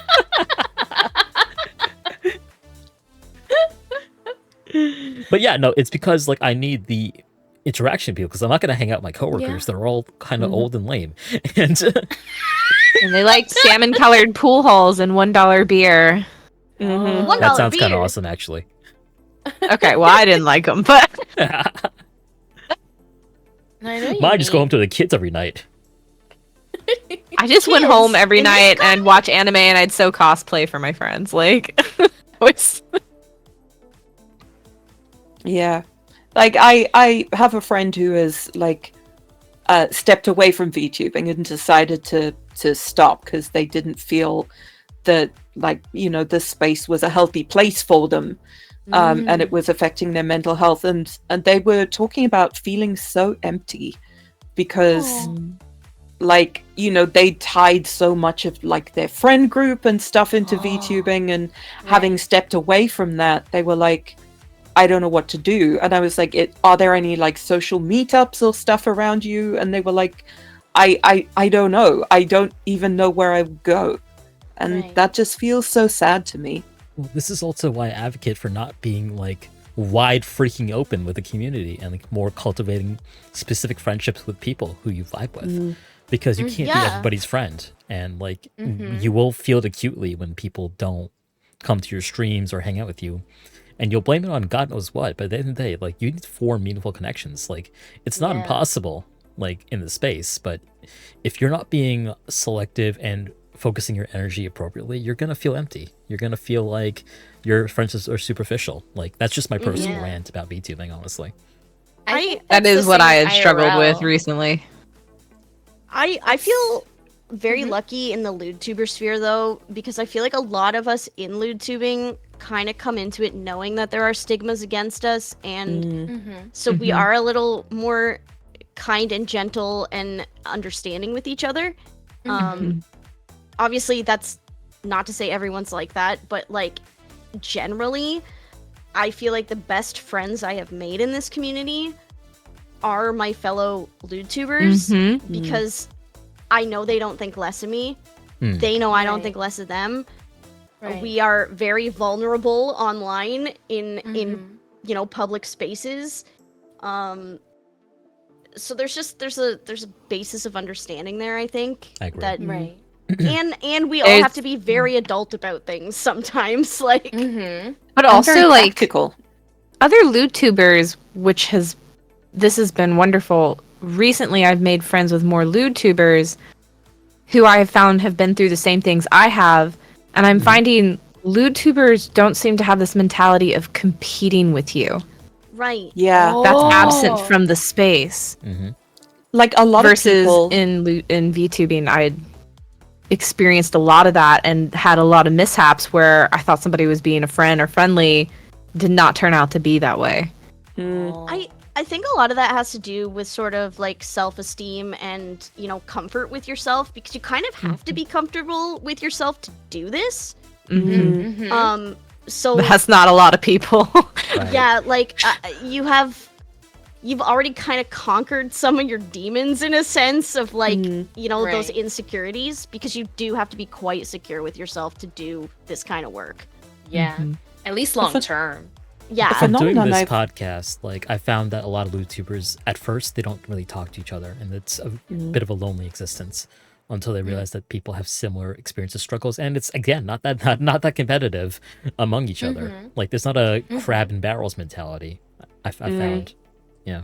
It's just because we're shy and we think everyone's hot and we're like, how talk to them? But like having I been have in a point about go ahead, Mystique. having been in the group chats for like most of the episodes, all of the ones that I'm in, like a phenomenon that I've noticed in Lewdtubing specifically is people will share like their like gift out Fansly memberships to other creators so that they can see each other's content and Yes. get ideas and like share content and experiences and all that kind of stuff. And I think it's so wholesome that people are like, yeah, you're awesome, like and you're awesome here, like come and see my content. You can critique me, or we can work together, or we can just like enjoy each other's stuff. It's like there's body positivity, there's content kink positivity, there's a big willingness to understand and learn boundaries. You have positivity in terms of not competition, like, and there is some competition between sex workers, I did find, but it seemed way less concentrated than what I've experienced in generalized VTubing. It requires It a level seems of more emotional positive. maturity. Yes. Yeah. Absolutely. It does. Especially when you're a certain age, which is not to date any of us, but you know, Yeah. I'm And, old, you can say it. yeah. Me too. I think we're all in our 30s. Yeah, I'm the oldest out of any of you. I Are you? don't I think disclose probably- my remember, age were you- ever. 36. No, you're not the oldest. I am. Oh, really? Oh, I'm shit. 37. Beg your pardon. This is the older Lewdtuber podcast. Like a lot of the guests are 30 plus usually. Hi, we're all in our mid-30s. How you doing? Yeah, this is the mid-30s podcast. But you know, it's actually also a good point that you don't see a lot of Lewdtubers posting. They're like, please don't talk about like mention other streamers in my chat, like that they exist. Well, you still should. That's the competitiveness, right? No, I know, but it's like, you know, there was someone who like DM'd someone that they'd done collabs with and gone like, please don't refer to me and please stop stealing my viewers. I'm not going to be friends with you anymore. Jesus. Oh my god! What the? Yeah. Please don't use other streamers' emotes in my chat. That was another one. Oh, that happened to me. Somebody did that Yeah. to me. They did not want anyone using my emotes in their Discord. What? Yeah, like- Ah, I I heard feel about like- this recently. I was like, Jesus, come on. This is exactly what Podge was saying. Like, you need a certain level of emotional maturity, and it shows when you say things like that. Yeah.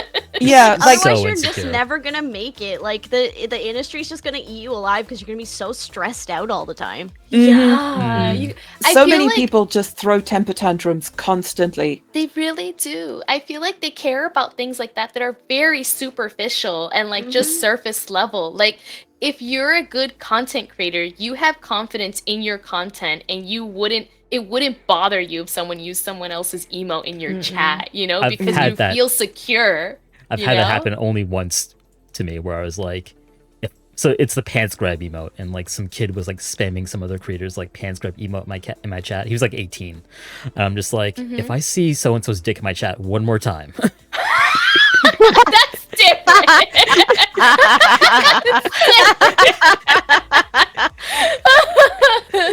I was gonna mute the fucking emote. That's my block list. When I was talking about like don't mention other streamers in the chat, like don't constantly talk about other people, but this was referring to collabs that this person had done. Yeah, that's so like funny. other episodes that they had done, and just the fact that these people existed. And they're like, please don't refer to any other VTubers, like even if I've worked with them and you're talking about content I made with them. That's so wild. So wild. That is so wild.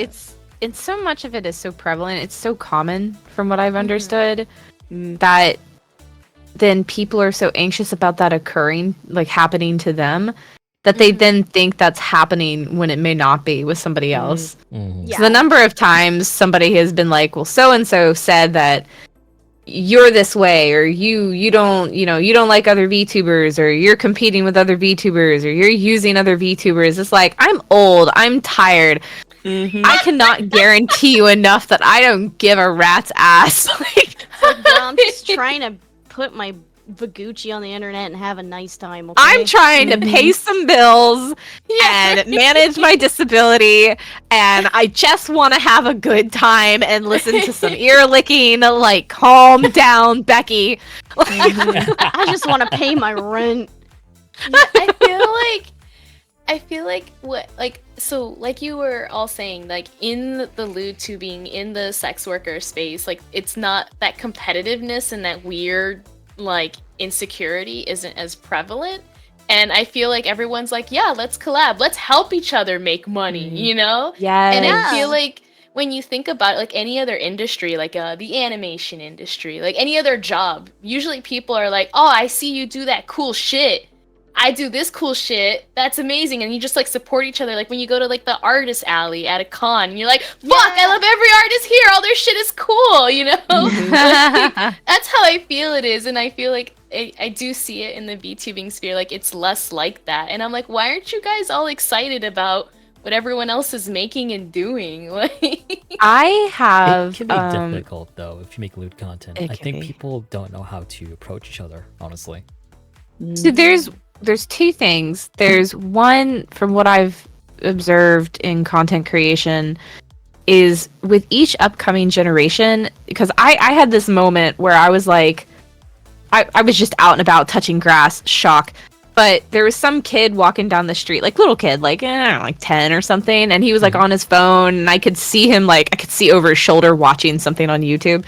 But I just had this moment where I heard him say to his dad, he was like, I want to grow up and be blah, blah, blah. You know, you hear kids say they want to grow up and be YouTubers and stuff like that. And I had this dissonance moment where I was like, these younger generations see influencers and content creators as celebrities.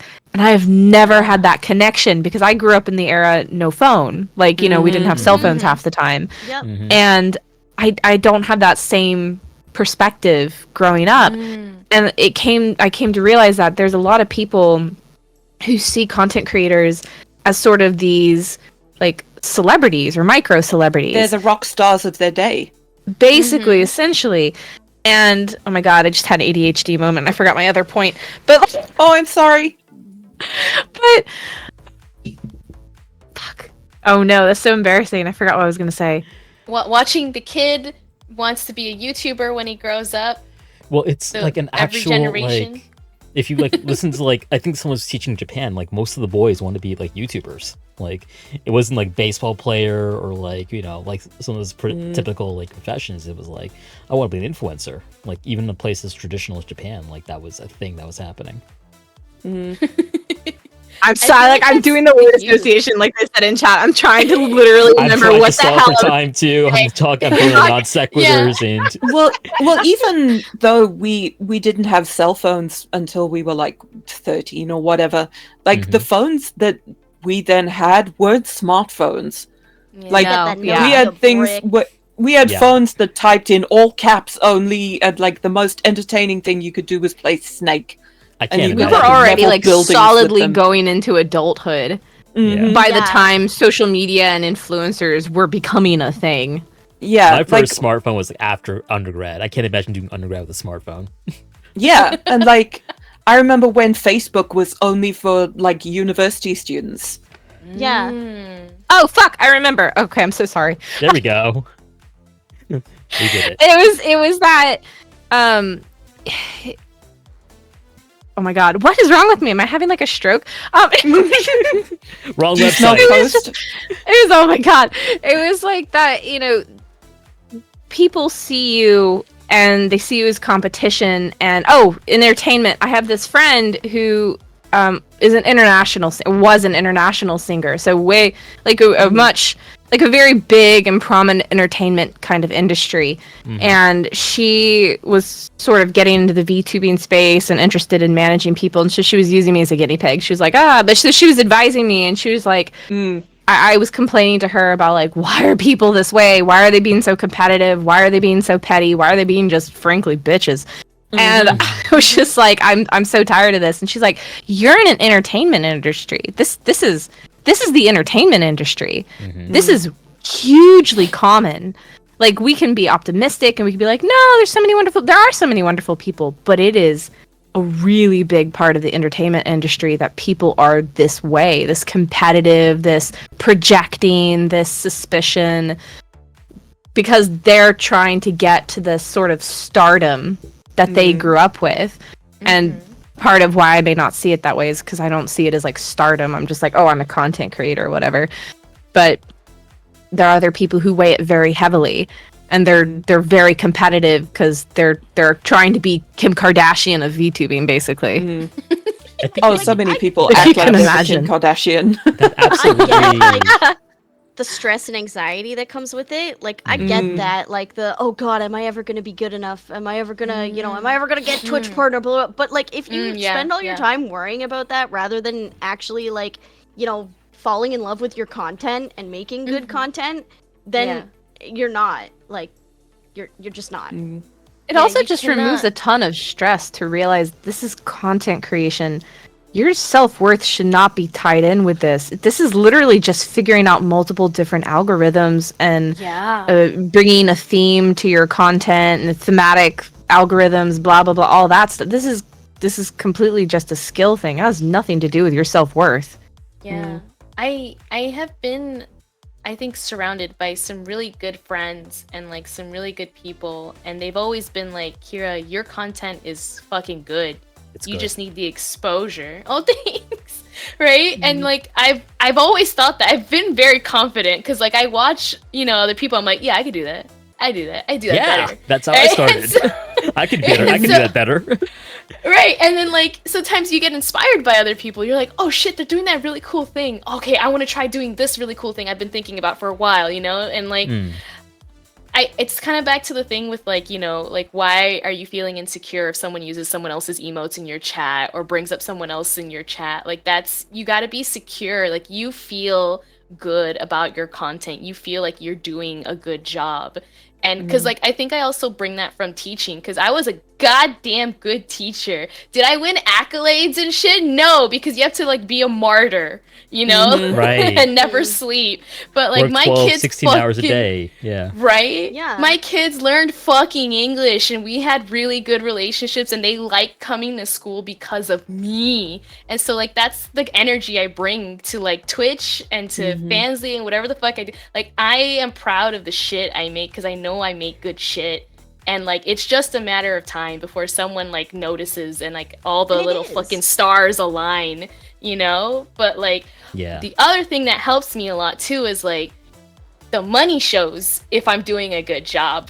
That's the thing. That's the thing. There's a reason like, why I'm like, top 2%, top 3%, come at me. Yeah, right? So like, when I will get sad. I'll be like, oh, I'm still not Twitch partner. I don't have the 75. And I'm like, yeah, but like, I'm fucking in the top 1% of Fansly. Like, I can pay my fucking bills. Let's fucking go. That's what I should be looking at. Not like my CCB on Twitch.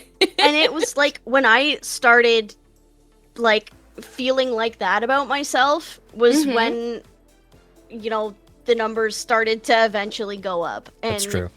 It's time, it's timing, it's like the right people seeing you and finding the shit that clicks for you. And like, you have, like, I think each of us here has our niche. We know what we like, we know what we're good at, and what we love doing.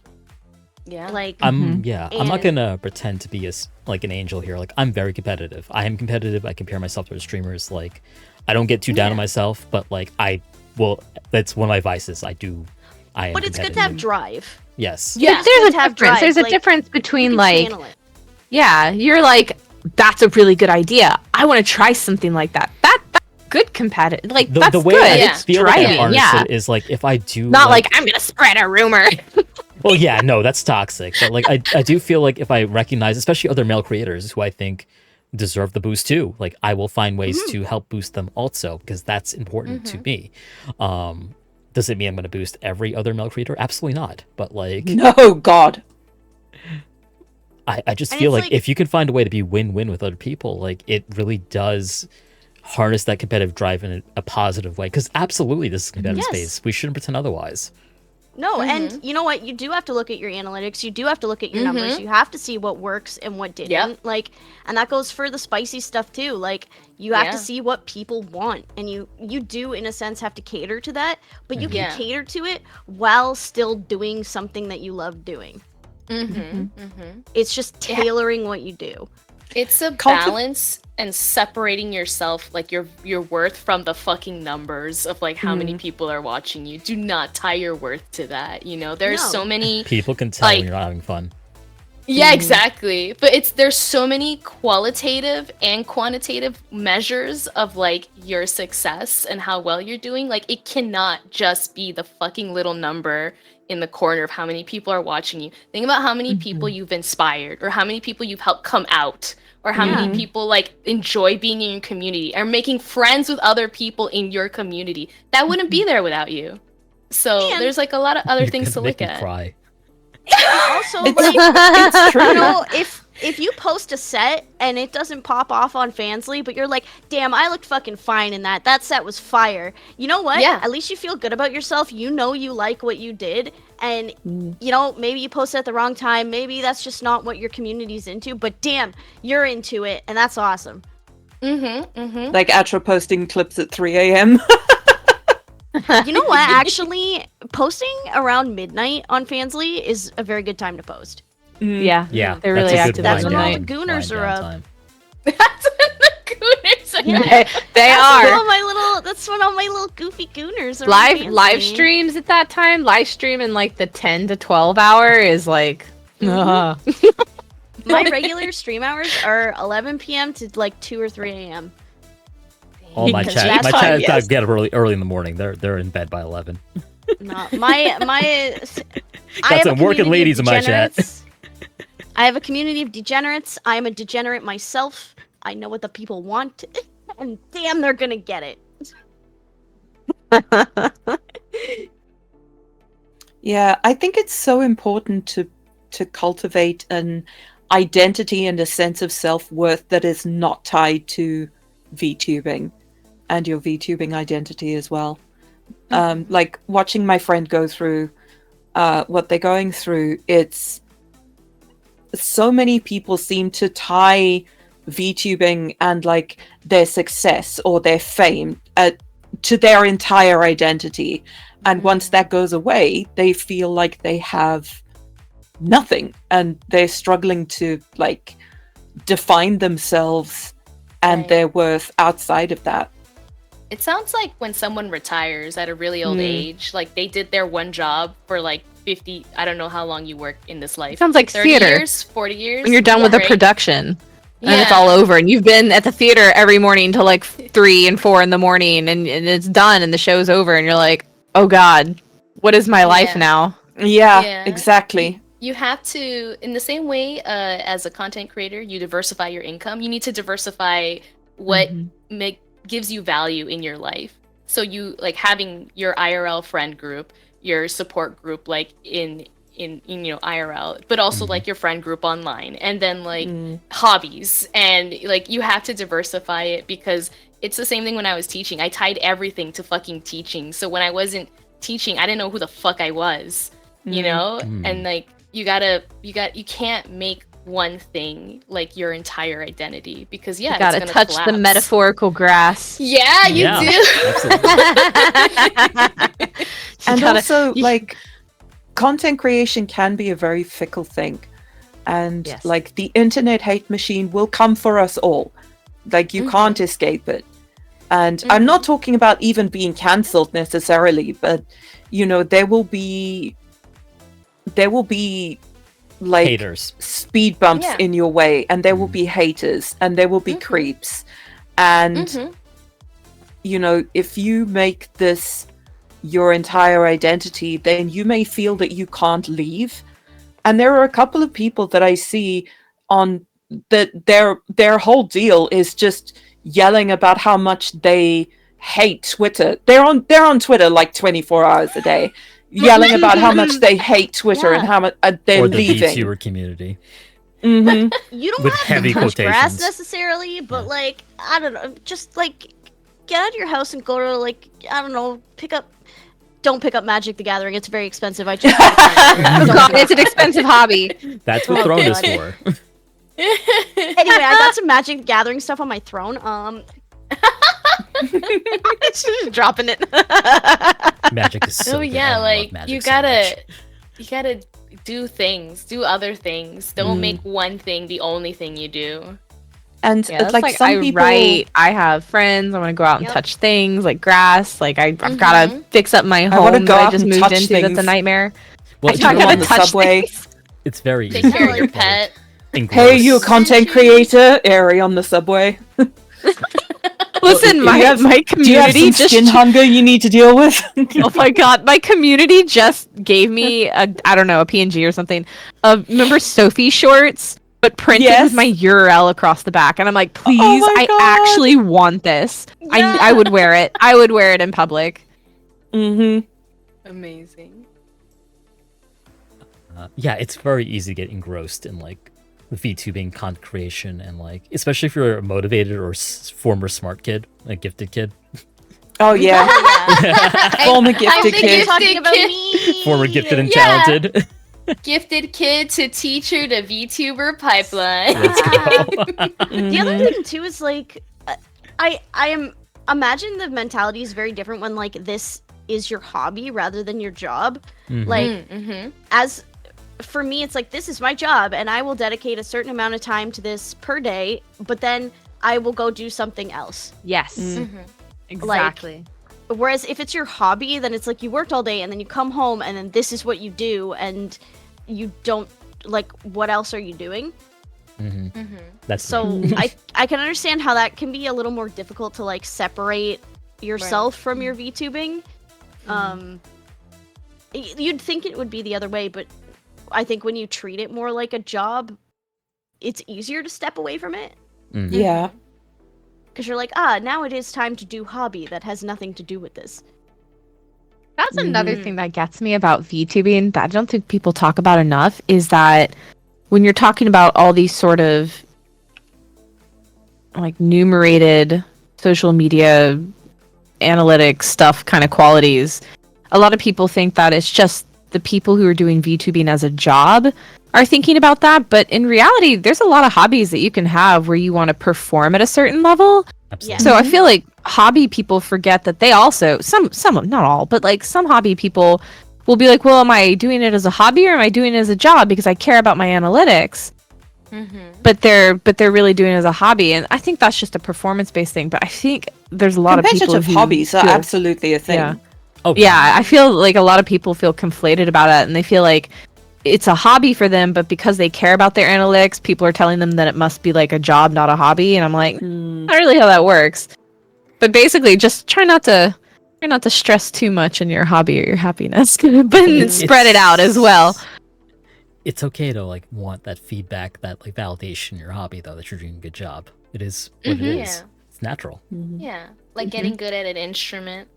Exactly. Yeah. or- But if you find that like it's consistently making you miserable and stressed and angry, then you know maybe Then it's maybe not. for maybe you. it's not for you. Yeah. Mhm.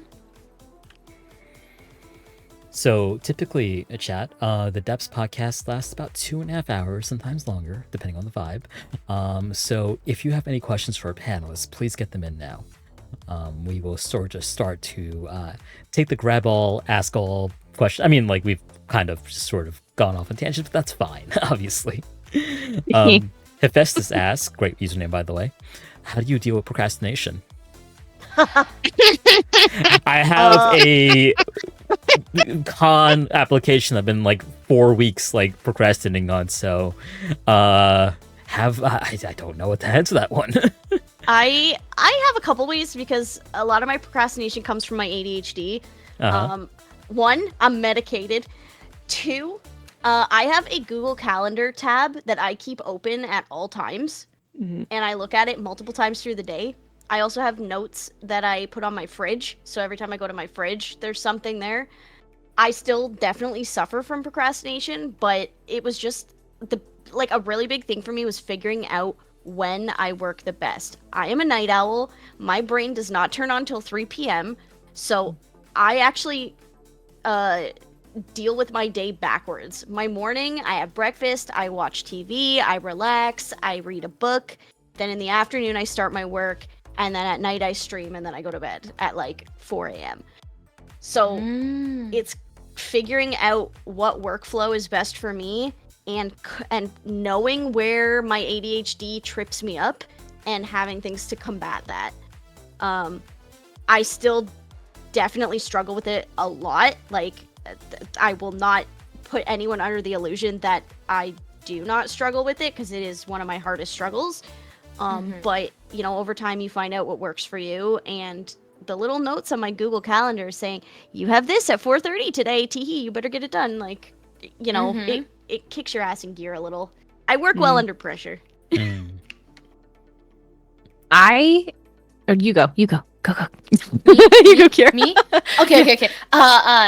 I'm terrible at procrastination because I'll just do other tasks instead of the task I have to do. But I also utilize to-do lists. I have written to-do lists. I have digital to-do lists. I have a Google Calendar. I have to get my taxes done before April 15th. So today. Yep. That's coming up soon. I started. I don't know when I'll finish it, but I have to. And I don't know. What I do is, like, I make a list of things I have to do, right? And I try to prioritize them, like, so whichever one has, like, the most pressing deadline coming up, right? And so, like, some things get put on the back burner a lot, and they might stay there, but, like, it's just, I try to prioritize what is important chronologically. And I use alarms, I use to-do lists, I may have ADHD, and maybe this is just how I'm coping with it. But yeah, and I'll tell people, I have to do this thing. And then my good friends will be like, well, have you done the thing? And I'm like, oh shit, now I'm beholden. I'm gonna look like so lame if I don't get it done. So that too. Sometimes just like saying it and putting it out into the world helps get it done too. Like, you just say it to a friend, like, I have to do this thing later. Whether or not they remind you is of no consequence. You've put it into the world, now you have to do it. Yeah. I'm gonna be a little bit different. I have started taking a controversial approach to this. Oh. I let it happen. Like, if it physically feels painful, not like I'm sick and I can't do it, but like if making myself do it feels so painful and draining, I say, then it's not happening today. And I have a list of other things that I could do instead to see if any of those things feel good. So sometimes I'll be really transparent with my community. I'll be like, I have customs open, but I don't have a huge demand right now, and they've all been done. So then I'm feeling burnt out, and I don't want to feel burnt out, which means I need to take a break from it. So I'm not going to do customs for a little bit until I want to do them again. And then I go back to doing it, and I don't feel burnt out. So I think what I've started doing is I'm experimenting with it. I'm trying to see how it works and what happens and what the results are. If I don't feel like doing something thus far and I don't do it and I go do something else, I find myself wanting to come back and doing it and I get it done. So like I did not want to record any scripts in ASMR for YouTube for like months, and I was like, I can't do it. I'm just like, I'm looking at my wife being like, I don't want to do it. Like I'm 9, like I don't want to. And so I just didn't do it. And then I came back later after dealing with some stuff, and I recorded like 15 scripts in a weekend. And it just like it comes in these moments, and that's just that the moments and the waves of wanting to do something that'll be incredibly individualized. But I'm finding that kind of helps to just let it happen, but to have many other things that I could rely on to do instead. I can vibe with that for sure. Like, and I think there's also no shame in saying like, no, I can't do this thing. Like, like I took on a rig. I do live 2D rigging as well, and I took on a rig that I just have had a hell of a time getting to work on, both because I'm too busy and just because like it got to a point where I was like, I have no desire to do this anymore. And I was like, you know what, I'm just gonna refund them because they do not deserve to have to wait for me to be in the right mindset to do this. Right. Yeah. Or I think not that's have your a best work, completely basically. fair and Yeah. healthy practice. Yeah. Yeah. Yeah. I think burnout ends up coming a lot from like forcing ourselves, like feeling pressured and forcing ourselves to do things because maybe we're in positions where we feel like, oh, this has really got to get done. And sometimes that sucks. Sometimes we kind of have to push through on, you know, if we're committed to something. But like, Well, that's the there's a lot of societal stuff we're not committed expectation, to. too. Yeah. Like the societal expectation is if you say yes to something, you have to commit to it. And it's Right. like, it is okay to know when you've hit your limit Yeah. and, you know, take care of yourself. Yeah, and just You- Which is communicate really that. just rediscovering boundaries for ourselves. Yes, and self-care. Yeah. Yeah. Promote that. Hell yeah. Certainly trap when it that comes I- to Go ahead, Mystique. certainly when it comes to making stuff for this podcast, like one of my driving like forces is I don't want to disappoint Atra Huh? because we're like besties, we adore each other. I can't speak for him, I adore you though. And I'm kidding, but like I this podcast is something of a realization of a lifelong dream for me. And even though it's his podcast, I want to make good stuff for it, and I don't want to let him down. And like that's a big thing for me. No pressure, of course, but No, there's obviously, there's a he's reason. not putting pressure on me. Well, there's a reason why you were there for the first episode, and there's a reason why you're here now on the Checks Notes 28th episode. And it is because Thank your you. background is because of the way you articulate your points and it's the way that you add important context. And it's because you work very hard despite being disabled and having not as much energy as like I do. As a juggernaut stats whore that I am. Yeah, your stamina is incredible, but like when Thank I you. make like explainer videos and stuff, like I want to make good stuff for this podcast because I want to make it good, and I also want to make this thing that is your passion project good. And if I say I'm going to do something and then I can't, I feel terrible because I feel like I'm letting you down. Well, you're not, because every bit of energy you can give to the podcast is something that's deeply appreciated and enhances like the experience. Everyone speaks very highly of you when they thank ended you. the pod. I feel like it came out terribly. Like I'm just so scared of letting you down. It's like I don't want to let him down because I feel I admire him so much and I love what we're doing together with this podcast so much. Not that like I'm some kind of martyr Right, or no, of anything, course, just for people of in course. chat. No, it's a Yeah. collaborative You're both effort. very invested. Yeah. Mm-hmm. It is a collaborative effort between my mods who are watching chat, my community that helps me come up with ideas and workshops some of these topics, and encourages me to reach out to people because I'm, for better or worse, a little guy. I'm a little guy. Like, and it's also my co-host who helps me like workshop these things out and keep organized because it's a lot. But I do think it's a very important thing for Lewdtubers to talk to each other, for sex workers to talk to each other, and for people of a certain age to share their experience also, because it's very important. Like, if you're gonna get into IRL content, like, listen to people who've done cosplay, listen to people who do IRL streams. Like, you don't have to face this alone. And so many times people get into sex work alone, and you'll hear so many stories of folks who just have had terrible experiences, and sex work does not have to be a bad or humiliating or terrible thing. Right. Yeah. No, like in fact, it's like I have a blast doing it. I love what I do. I say all the time, I love my job.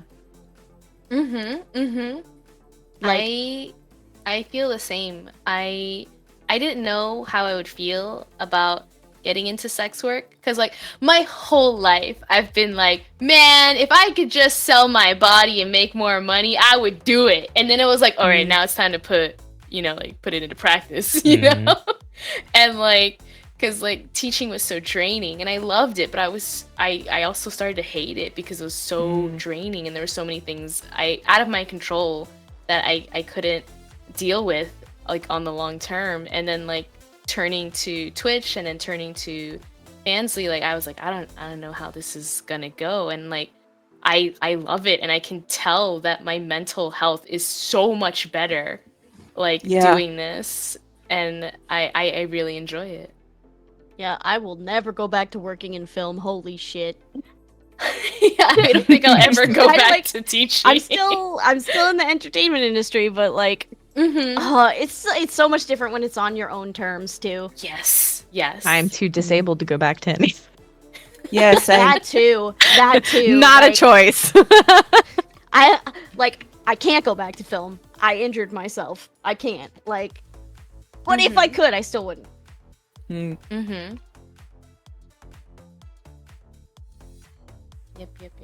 I have a question. Yeah. Do you tell people in your actual, like, real, like, IRL personal life about what you do on Fansly? Some of them. Some of them, like my family knows what I do. I don't tell my grandma or anything, but like my parents are aware of what I do. My brother knows what I do. Obviously, my partners know, and like I'm quite open with friends as well. So yeah. Yeah, my sister knows everything. She thinks it's funny. My mom and my dad are boomers, so they don't know what streaming is. They call it my radio show. Your radio and then show. My dad absolutely does not know anything sussy. I gave him some very wholesome YouTubers ASMR channel that was like not sus at all, being like, this is what I do. My dad's hilarious because he's a professional voiceover artist and voice actor, has been for his whole life, and sometimes he forgets because I also do like say so content, and he's like, yeah, if you ever need like voice work and stuff, just let me know. And I'm like, I will not. I will not. Yeah, like my friends know what I do. Obviously, my partners know what I do. My sister and my cousins know what I do. My parents know I stream on Twitch, and they know I stream on another website. They know that I have sussy merch and that my community is into that kind of thing, but they do not know that I do IRL porn. I think my mother would immediately perish. And my father has a lot of health conditions, so I'm not looking to kill my parents, but they do know I stream, and they do know that I do like 18 plus content. They just don't know that I do like IRL porn. My sister knows, some very close friends know. I have not told my parents or my other family that I'm close to. My family is extremely Catholic. Yeah. And I don't think they even know I'm bi. I don't think they even know I'm poly, like, and that I've dated more than one person at the same time, because I think they would think it's wrong. And so, like, I'm scared to tell them because I don't know how they'll react. Like, I feel like they'll be chill with the bisexual thing, but not the polyamory. Definitely not being a whore. That's so, like, but I feel like, you know, like, I started releasing merch on Fourth Wall, and like I have like Instagram linked to it at the bottom. And so, like, and on Instagram, I don't post like things against TOS, but it's a little suggestive. And then in my Instagram stories, I will link to Fansly, right? And like have pictures of like the Lovin's toys. And I'm like, so like my parents know I stream on Twitch, and like my mom has been like, you kind of swear a lot. Maybe do that less. And so that's why I'm like, I don't think I can tell you anything. I don't think I can share any links with you ever. So please stop looking at my shit. If I my don't think in-laws my found parents out know that, half the shit I've done in my life. I was an art model. They definitely don't know about that. yeah, if my for if my college. in-laws and my like that side of the family ever found out, they would literally like be summoning priests and stuff.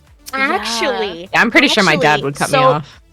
Geddon's mom knows Whoa. because Geddon's mom found his spicy Twitter and decided to invade his privacy and saw that we were making content on Fansly. So Geddon's Oh, mom rip. knows that that's what I am a happens. whore. That's Yeah, what I'm I saw afraid of that. happening is my mom Geddon's finding parents out. know. And I'm like, I don't give a fuck what your mom thinks, because your parents already don't like me because they don't like that you're in a poly relationship, and I'm a life ruiner.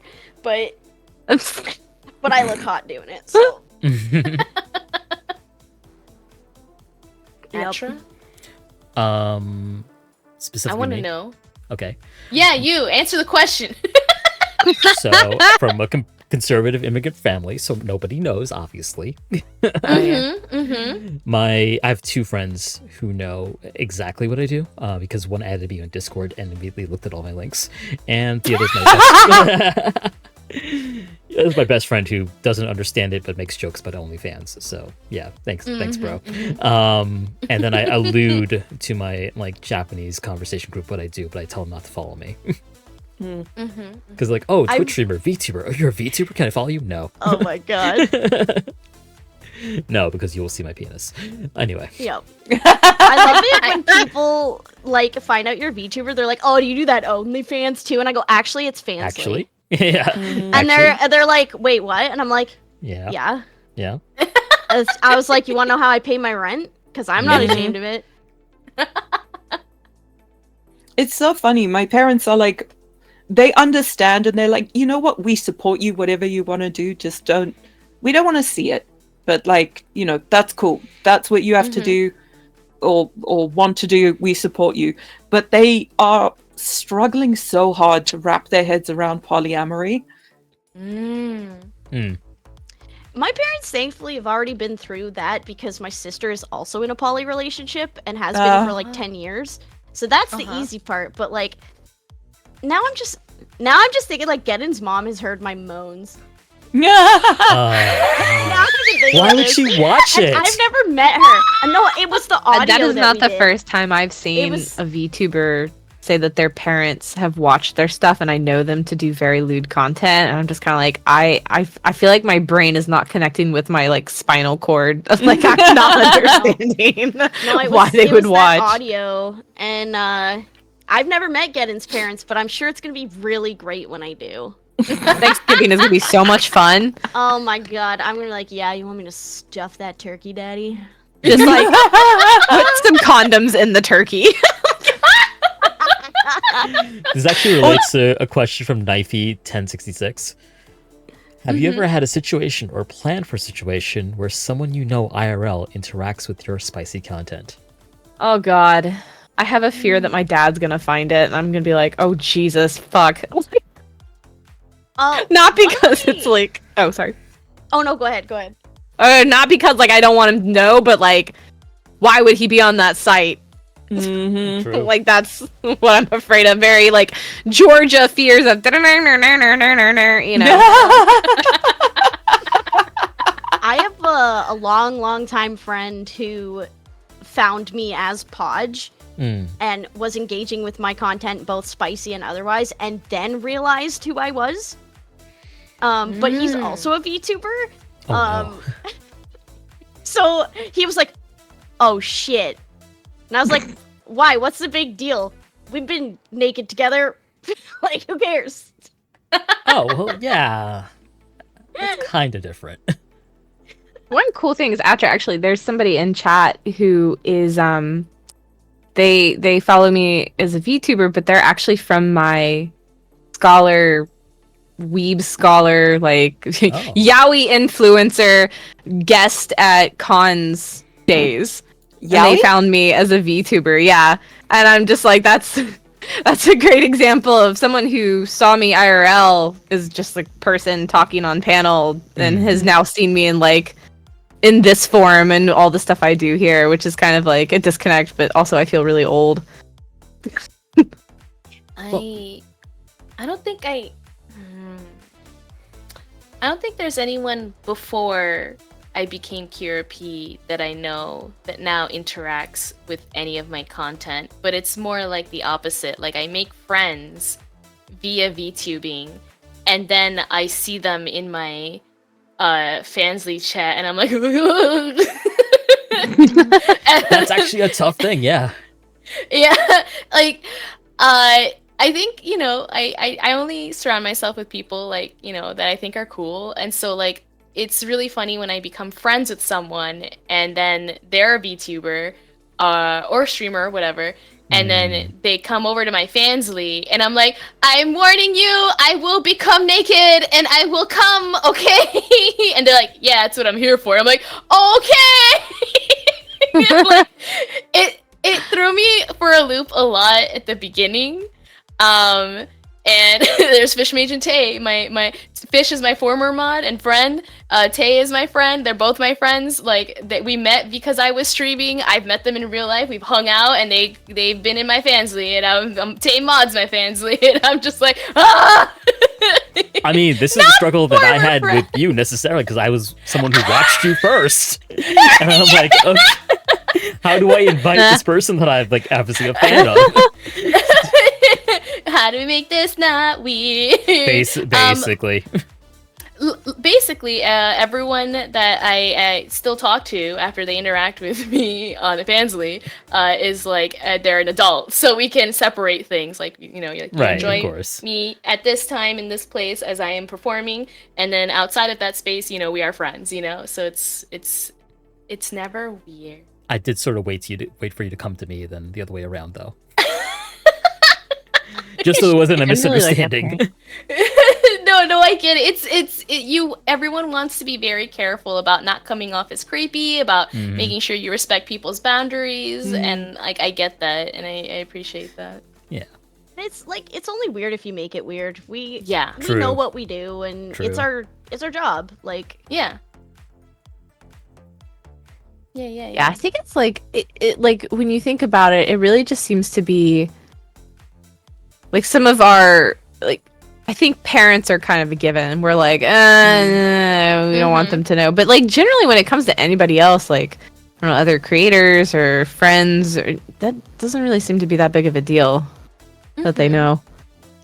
Yeah, I have to be a lot more secretive about my poly relationships than I do about my sex work because my partners have very conservative families that like if anything ever got back to them, it would be a bit of a disaster. But as far as my sex work goes, like I'm quite open with it. And it's like, how are you gonna crush the stigma, right? If you are afraid to talk about it, If you like, participate in it. yeah, that's true. There's nothing wrong about what we do. That's true. So yeah, we're gonna open up to any final questions from chat. Otherwise, we'll start wrapping it up. So if you have any final closing thoughts about IRL Lewdtubing for our panel, please get them in now. Can I say a funny thing? Absolutely. Because we were talking about the down, the drop, Mhm. and The down. and then Podge was talking about something very sensitive about being very vulnerable and feeling the drop one night. But like before it got that serious, immediately in my mind, I remember I was like, one time I went into a Podge Bansley stream. She was IRL Lewdtubing and she had the Domi and she just had that thing pressed in. And I was like, oh, that looks like a really cool tool. I should go get the Domi. So I got the Domi and I didn't test it. Oh God! We did a live toy review stream, and I was like, "What the fuck is this earthquake?" My lips are still bruised. Oh my god. Listen, listen, Kira. I know should've what I listened. like. I was like, "There's no way this is that strong." Kira, I put that thing on max, and I have the time of my life. Oh my god! I am the opposite end of that spectrum. I'm so sensitive and like delicate, and like the chat has basically been training me to like endure more, which is like good because I don't want to be like a weenie baby and like have a partner be like gently touch me. Nope, that's too much. You know, like I want to be able to take it, but like holy shit, the Domi. That little accent was adorable. May as well bring in a jackhammer. It basically was, and I was like, all right, this is a short time, limited time, like special occasion toy. I'm gonna put that away now. You ever felt Podge, your you like legs stop Hitachi, working? don't you? I don't even own a Hitachi, and I want one so bad. Same. I knew. I've I never had a used feeling. I was somebody, for all intensive purposes, offered me the usage of a Hitachi once, and I shot off the bed. It was so strong. Listen, because the Domi battery life just is not enough for me. I need something you can keep plugged in. Like, I need an industrial tool. So we need for an this actual bad boy. jackhammer for you. Yeah. Like, listen. Okay, I can Kira, we gotta into go in the middle of the specifics, night to a construction place. We gotta You need we one gotta of check a those like jackhammer. one of gotta those help our fuck homies. machines. Please make sure you wear your personal protective equipment while you're using the jackhammer on my clitoris. Gotta make sure you're OSHA certified for the Americans. Yeah. Oh, baby, are you OSHA certified? Because I got a We job. can make this happen. Or whatever the It's Canadian gonna be like an equivalent is. OSHA role play on Fansly and like jackhammer. Yeah. Twitch like yeah. Don't tell me, I will write that script. Yeah. Hard hat and goggles, yes. Mhm. There was a question in chat about taxes. Oh Yes. god, I need to do my taxes. Very topical. There's another role play, by the way. We could just make anything into a role play. You Yeah. can. Mm-hmm. We Ooh, were and talking you can be last forklift week certified? about like doing your taxes in ASMR, God. Yeah. sitting in ASMR Yeah. and being like, "Oh yeah." My chat kept making me say tax evasion in a sussy whisper. Man, we did that recently too. What is? Do we not know something? They just don't want us to pay taxes. Show me those deductibles, baby. So what you need to know about taxes is Fansly doesn't send you a tax form unless you make over $20,000. If you're under that, you still have to report it. What I have done is put it under my regular Twitch income, but as other income. So And it's a supplement. if you are not American, those tax forms mean nothing, so you have to do it Mhm. manually anyway. Exactly. As a Canadian, I just report it as streaming income. Streaming like income. it doesn't really matter where matter it is. what the platform is, yeah. Yeah. And no matter it's- if you're a LewdTuber or not, you can still deduct your streaming expenses, including meals, from your Yes. taxes. Yeah, So make sure you do so. Yes. In the UK, you don't get taxed until you make £1,000 in a calendar year. So half. So you don't have to report anything if you make under that amount of money. Yeah. In Canada, it is 1,200, and in the United States, it is 600. Mm-hmm. Mm. So be aware of that. But yeah, it was very eye-opening to look at the amount of money I made this year, and the fear of how much money I'm gonna owe to the government is very real. So donathon incoming. My plan is to offer them a free year subscription to my family if they don't. In all seriousness, people So- should be like planning ahead when January hits, like prepare to pay taxes. if Yeah. you, like, Mhm. you know, I've you're been using saving your- QuickBooks. I had Actually, my no wife has been idea. using QuickBooks because I hate math, but she's been helping me with my taxes. I'm getting this at the QuickBooks nanos of is brains' awesome. operation. Yeah, no, Nano is a math person. Like, she's really good at math, and I just look at it and cry. hmm Mm-hmm. Nano is honestly like the VIP, MVP, There you go. Both. those things. Most valuable, important person. Yes, most valuable, important person. Just Mod amazing, and good tax doer. at- But It's- yeah, It's 4:20. I can't make a language happen. right. I'm gonna wrap this up actually. So this has been the Devs Podcast, episode 28. Behind the model, IRL Lewdtubing. We thank our panelists so very much for sharing experiences. It was a lovely conversation. I hope you got something from this, and remember that your boundaries are important. Be careful with what you do, and don't forget to reach out and ask. If it's via Reddit or other creators, just know that people are willing to help you. Yes. Yes. And you're not alone. Exactly. yeah. Whatever You are you're not going alone. through, someone has experienced it before. Absolutely. Right. We will do some plugs. We will ask the guests to plug whatever they have going on in the next couple of weeks, months, and so on. Starting again left to right. Podge, what do you have going on in the next couple of weeks? The rest of this week is a bit of a write-off because I am out of town for a couple days, but Sunday I will be streaming on Fansly. Usually it's on Fridays, but Sunday we will stream on Fansly. Otherwise, I will be streaming throughout the week, 11 p.m. EST, Tuesday, Thursday, and probably Friday as well on Twitch doing ASMR.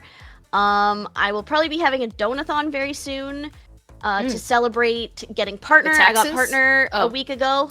Yeah, I also thought the The taxes. taxes. No, okay. The timing is convenient, but no, I got partner a week ago, and it's also 2 years of being Podge. Happened last week, so it's a little bit of a double celebration. So TBD on when that's gonna be. Awesome. Congratulations Hell yeah. again, Podge. Like, seriously. Thank you. Me? Yeah, Yeah. Kira, you're next. All right. So I stream on both Twitch and Fansly because I'm insane. Monday, Wednesday, and Friday I double it up. I stream Monday and Wednesday from 2 p.m. on Fansly, and then from 7 p.m. on Twitch, and then Friday it's flipped, 2 p.m. on Twitch, and then 9 p.m. on Fansly. Just, follow all the socials because I also pick up a shit ton of collabs because I'm insane. And then my birthday and my stream anniversary is April 18th. So I'll be doing a week-ish long subathon. I only do it like once a year, a subathon, and it'll be April 13th to April 20th. Awesome. Thank you so much, Kira. Yeah, thank you. Ari, what have you got going on? Podcast voice. I am doing, ASMR on Twitch Sundays through Wednesdays in the afternoon, typically like between 2 and 3 p.m. EST. I just got the last bit of my furniture, which means I've got a chair and I can start doing IRL Fansly streams once again after many, many months of not having them. Let's go. So Woo. that's going to start in the evenings. I don't know when yet, probably Saturday evenings as well as another evening. We'll see. We'll play around with the schedule, but IRL Fansly streams are starting up once again. I would just say watch Twitch. watch Twitch if you want more ASMR. Watch on YouTube if you want to wank or sleep. They're good for both. That's about it. And thank you, Ari. Last but not least, Lady Mystique. So I stream over on Fansly and here on Twitch. I have no schedule because I am disabled with a variable health condition that's quite heavy right now, but I'm about to launch 3D Mystique. I've already done a shoot with Andy Bunn, former guest of the show, that I'm very excited about posting. Keep an eye out on Fansly because with the second part of my procedure coming up, I will be starting to post those long RP audios again. So yeah, check it out. All my links are available at ladymystique.tv. Thank you again, Mystique. As always, I appreciated you as the co-host of this podcast and all your valuable input. Podge, thank you so very much for agreeing. I know you're very busy, and it's such an honor to have you on here. It's been exciting to watch you sort of blossom into the amazing creator that you are. Kira, you are someone I legitimately watch and am so very much entertained by, and it has been such a joy to get to talk to you in a long form because you are amazing. Oh, And thanks. Ari, I cannot say so much like how your enthusiasm, your knowledge, your experience, you are the complete package, and I'm so happy to know you and have you on the podcast as when I do. We love you. And I've been your host, Atramentum_X, Rise streamer and Lewdtuber. You can catch me at atramentum.inc. All my links are there. That's INK. We are doing an aggressive schedule for April again for the podcast with 4 episodes planned, including this one.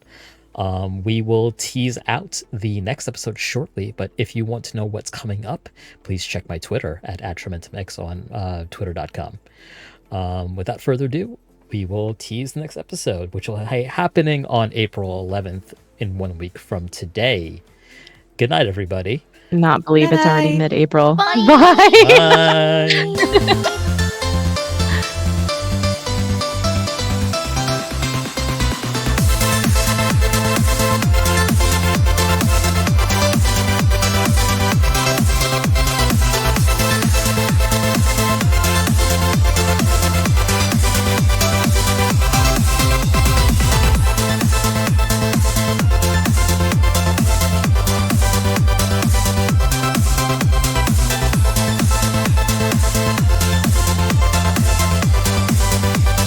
I love that art.